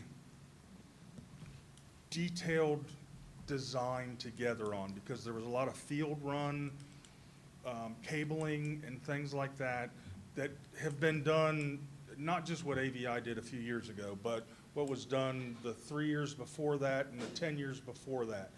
And with them having that knowledge, they know exactly what they're getting into. When you go with other contractors who don't know what they're getting into and it's a hard bid number, guess what happens? When a contractor's unsure, they throw money at it. You know, so your costs get, you know, they just add money to it. It's exactly what they do. I did it when I was a contractor. So that's part of it. And then I also feel confident in that the quote was reviewed by myself, by SHP, our designer, and also Todd Burling, who is a consultant to SHP on our design, and the engineer who did the original audit that we presented back to the board, over a year ago. So I had 3 people looking at it to be able to evaluate it and say, yeah, this is a fair price. I think we've got it covered. It's a good contractor, and I'm confident that I'm coming to the board with a fair price that's going to get a quality job done on this job. I wouldn't do it otherwise. Thank you. Which, quite honestly, goes back to what we just talked about with the storm pipe that you guys just approved. That was an area where, all right, I got one price. I'm not 100% sure that this guy's trying to get rich off of me and go on vacation, or if it's a fair price. I put it on hold with a safety issue. We got safety fence. We've done what we needed to do, but we took the time to go out and make sure we had those prices, because I couldn't independently verify that I thought we had a fair price. So in that situation, I went out and got comparable prices. In this one, I think we're saving the district money, and I'm confident that I'm coming to you with a fair price. Okay, any other discussion? Let's call the roll. Mrs. Mason. Yes. Mrs. Nolan. Yes. Mr. Combs. Yes. Mrs. Chestnut. Yes. Mr. Miranda. Yes, thank you. Under item number 5, asking for your approval of the first notice of intent to amend the Segment 2 project agreement schematic design phase with OFCC. Okay, I need a motion to approve the first notice of intent to amend the Segment 2 project for the schematic design with OFCC. So moved. Second. Discussion? All right, So at the March Building and Grounds meeting, and it had just happened like the day before, I was able to bring to the Building and Grounds Committee that OFCC had granted us a budget adjustment from their portion. To make a long story short, this is a really thick document that captures the budget adjustment that we were told of a little over a month ago that was coming. I do want to clarify, it's approximately an 18% budget adjustment on the state share, which equals about $2 million. Now, to be fair, if we're 20% over budget, we get 18%. If we're 18% over budget, and this is the co-funded amount, not the total project, co-funded amount. If we're 18% over budget, they'll give us the 18% increase. If we're 15% over budget, they're going to give us 15% of the co-funded budget.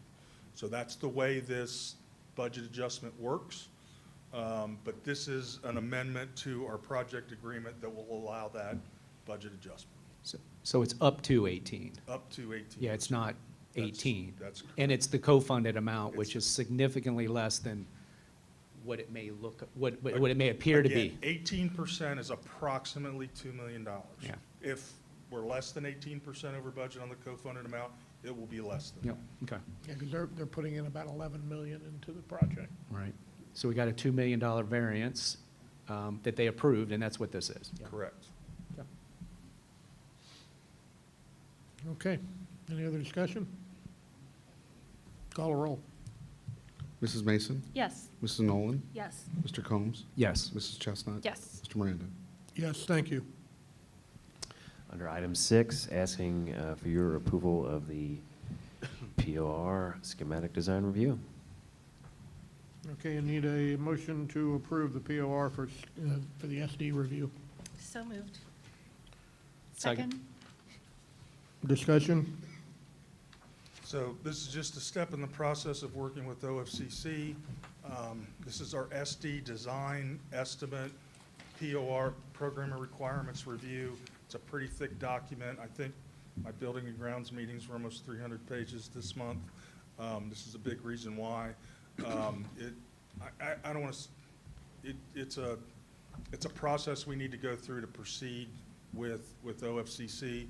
A couple of months from now, I'll be coming to you with the same thing from our DD, design development. We just got the estimates over the last week or two. They've changed a couple of times. And just kind of goes to show sometimes the timing. This really started back in November, December, and the final document we just got about 3 weeks ago to be able to bring it to you all for approval. Any other questions? Call a roll. Mrs. Mason? Yes. Mrs. Nolan? Yes. Mr. Combs? Yes. Mrs. Chestnut? Yes. Mr. Miranda? Yes, thank you. Under item number 7, asking for your approval of the resolution to join the Ohio Purchasing Council. We need a motion to approve the. So need a- moved. Yeah, Sorry. you got it. Second. Discussion? Just real quick, this is a council of government organization that bids out contracts ahead of time. It's similar to a number of purchasing cooperatives that the district is already a member of. This is another one. There's several other governmental entities in our area, including Miami Township, that are already members of this. So contracts that are, and this is a unit price bid process that is done, and there's various contracts out there that gives us some flexibility to go and contract with different entities. Cuts a lot of time, cuts some potential design fees and some things like that, so it gives us some freedom to save the district both time and money with some contracts that are potentially over $50,000. Jeff, do you know anyone that belongs to the Ohio Purchasing Council? Miami Township, C&E, Goshen, I believe West Claremont. I'm not positive of West Claremont, but I know some of those are, yes. Okay. And the cost to join the council? 0. And have you had a chance to speak to any of the others? I know that Mr. Espy and I have talked about some of these consortiums may or may not be actually a benefit, and I just. Well, in my experience, and I don't want to jump on Mr. Espy's toes, in my experience, there are some situations where I think purchasing cooperatives such as this are a huge advantage to a district. And it's not necessarily the purchasing cooperative itself, it's more the type of contract and the situation the district is dealing with that I think tends to lead me towards a purchasing cooperative. I'll be the first to admit that, you know, we belong to the EPC where there's a lot of custodial food service type supplies that they bid out, and some things we buy from them, but some things we don't. Like our paper products, we've gone out and bid that out on our own and have gotten better pricing. There's other things that makes more sense to, you know, it costs us more time and money to, you know, engage in 8 different people than it does to, you know, than to go through one of these purchasing cooperatives. So in my mind, it really depends on the situation and what type of contract we're going after. Great, thank you. Any other discussion? Call roll. Mrs. Mason? Yes. Mrs. Nolan? Yes. Mr. Combs? Yes. Mrs. Chestnut? Yes. Mr. Miranda? Yes, thank you. Okay. We come to our second public participation. We have none. We don't have anybody with any stamina left, I'm guessing. It's been a long night. None. Okay, open discussion from the board. I have something. I'm going to speak to the camera because I'm not sure who this is. But as we move forward on this levy, the official PAC, Milford Moving Forward's Facebook page, I think it's paramount that the information that is shared is correct and honest. Putting things on that page, twisting words, misconstruing comments, stating untruths will quickly lose your credibility because I'm going to continue to call out the inaccuracies. Whoever's running that can have a personal vendetta against me, and that's fine, but it is unfair to the rest of the community who's relying on that page for information. We need the community to support a levy, and that's got to be based on facts and truths.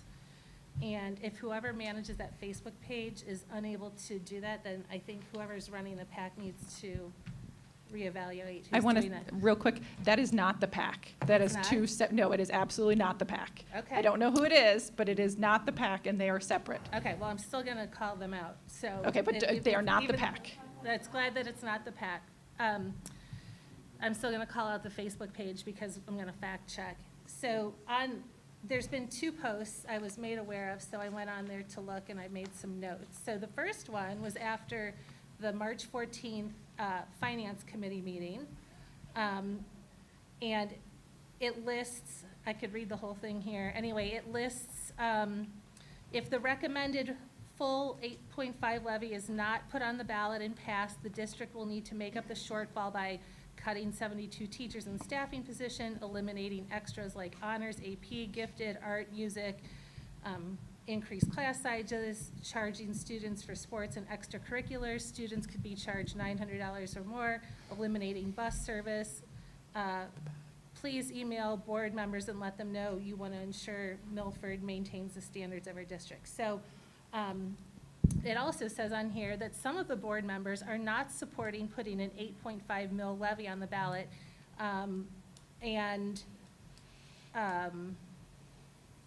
Let's see. Why are they afraid to let the community vote? This board was elected so the community has a voice, and now they're keeping us from that right. That's a flat-out untruth. Actually, it is kind of true, because none of us voted for an 8.51 levy tonight. No, that is true. But anyway, one of the commenters put on there, a community member says, is there a reason that the members don't support putting the levy on the ballot? So the Facebook group replies, we apologize. We will clarify our post that the administration would like to put an 8.5 mil levy, and some board members want to kick it down to 4.7 or not on the ballot at all. We will, even if we pass a 4.7 mil levy, not the full 8.5, the above cuts will happen. So. Well, that's old information. I mean, we've already gone Right, past there. I'm just saying, this So is none of it's after the March accurate. 14th. That's lies. That's flat out untruths. We, to my knowledge, didn't discuss a 4.7 mil levy, and we never discussed what's going to be cut because we never decided on a millage to decide. So to say that board members did not support this, and even if we pass a 4.7, the above cuts will be made, is an untruth. I will agree with your first statement that I want to make sure they're truthful, but I also think that that's sort of a moot point because none of that is true now, so. None of it was true then either. So then the next post is after the work session, which was March 27th. And it's got a whole synopsis of the meetings, who said what. You can go on there and look. It's 2 pages of how the meeting is summarized. And then it says on here, Board Member Nolan asked if it was possible to stop the projects of the middle school construction, the nest, and other capital improvements if the levy failed. No, that was not what I said. I asked if we could stop before we tore the buildings down, if that was a possibility, before we tear down the Robbins building and then see that we have all these unplanned for expenses that we have to pay for to the tune of $20 million. So it says, she says she would not have voted for capital improvement projects if she knew the levy was coming. That's an untruth. I've been talking about support of the levy and the need for the levy.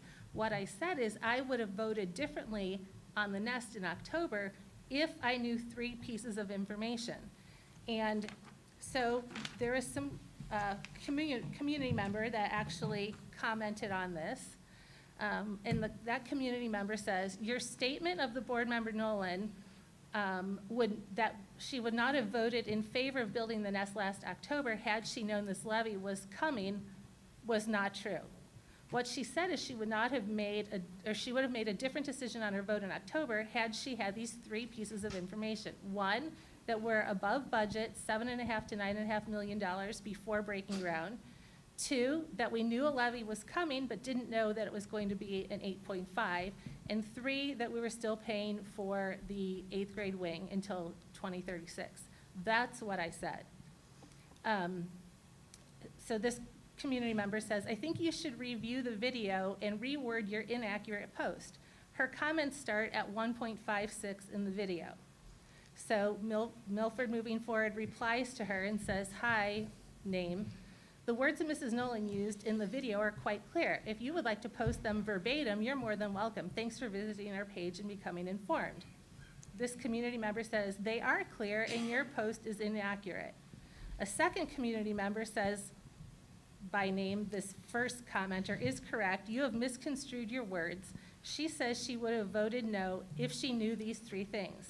Also, you've really twisted what Combs suggested about HSA funding and sick days. We fund $3,600 per employee for HSA, and that's beyond generous, and it goes on.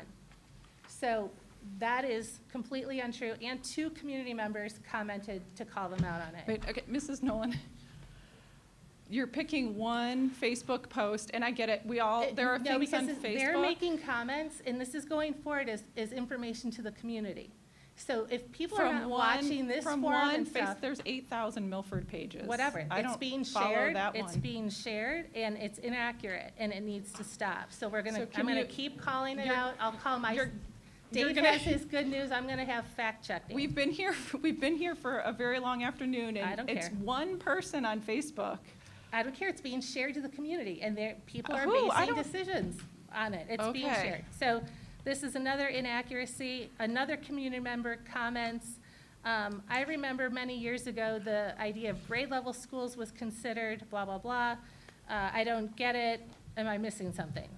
That's in a summary. So this Facebook group, who's speaking on behalf of the board meetings, says, yes, it would be a complicated issue to try to appropriately determine the cost. The board gave direction that they would like the administrators to perform an analysis on the issue.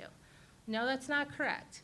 We gave the board, the administration direct to evaluate a consolidated neighborhood school, not grade level schools. I think every single person up here made comments that grade level schools are not a good idea.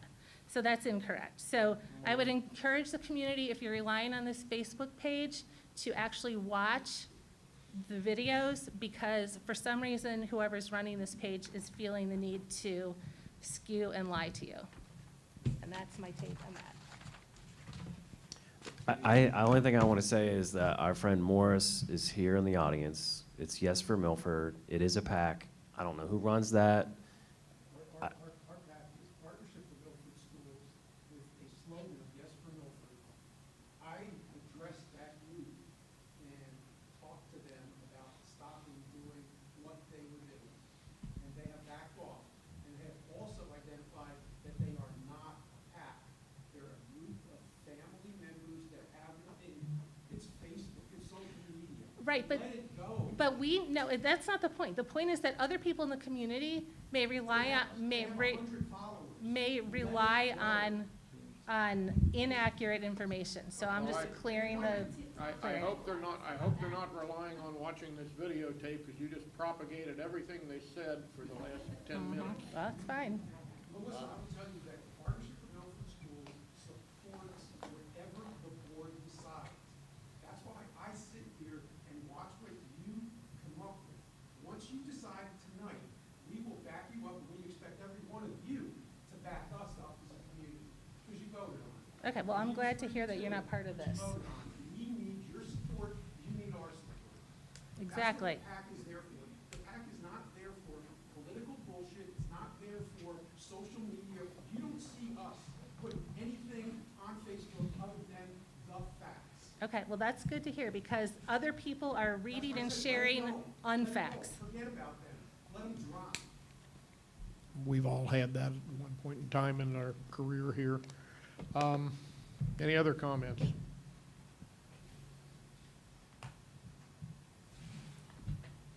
Worn you down. Okay, I'm going to do a quick good news report. But stop. Congratulations to the Winter Guard. They're third in the world. They're the highest ranked team in Ohio. So that's a great job. Wizard of Oz was almost sold out every night for both the junior high and the high school performances. That's great news that our theater program is definitely on the rise.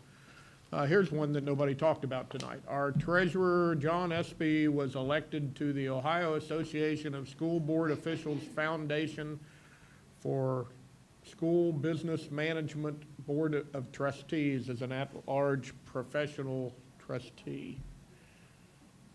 That won't even fit on a business card. Congratulations. It's nice to have you out and about in the state, and then we know you'll do a great job there. Thank you. Congratulations to Pattison. We saw tonight they won the OAESA Hall of Fame school. That's a real feather in their cap. And we had groundbreaking today for the middle school. There was 80 or 100 people out there. They were moving pretty fast. It's kind of hard to count them, but had a nice crowd. We had the band out there. We had a lot of kids out there. Everybody got to shovel a little bit of dirt and feel like they were a part of the process. So that was really good. Now,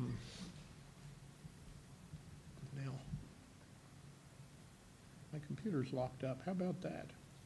The end. You did that, didn't you, Emily? I did my magical powers. Yeah. Okay, well, I'm going to leave it. One more attempt. I'm going to leave it at that. Anyone else? I didn't think so. Okay, the next regular board meeting will be Thursday, May 18th at 6 PM in this room. It's 1099 State Route 131, Milford, Ohio, 45140. I need a motion for adjournment. 5-0. So moved. Second. Call a roll. Mrs. Mason? Yes. Mrs. Nolan? What if I vote no? I'm just kidding. Yes. Mr. Combs?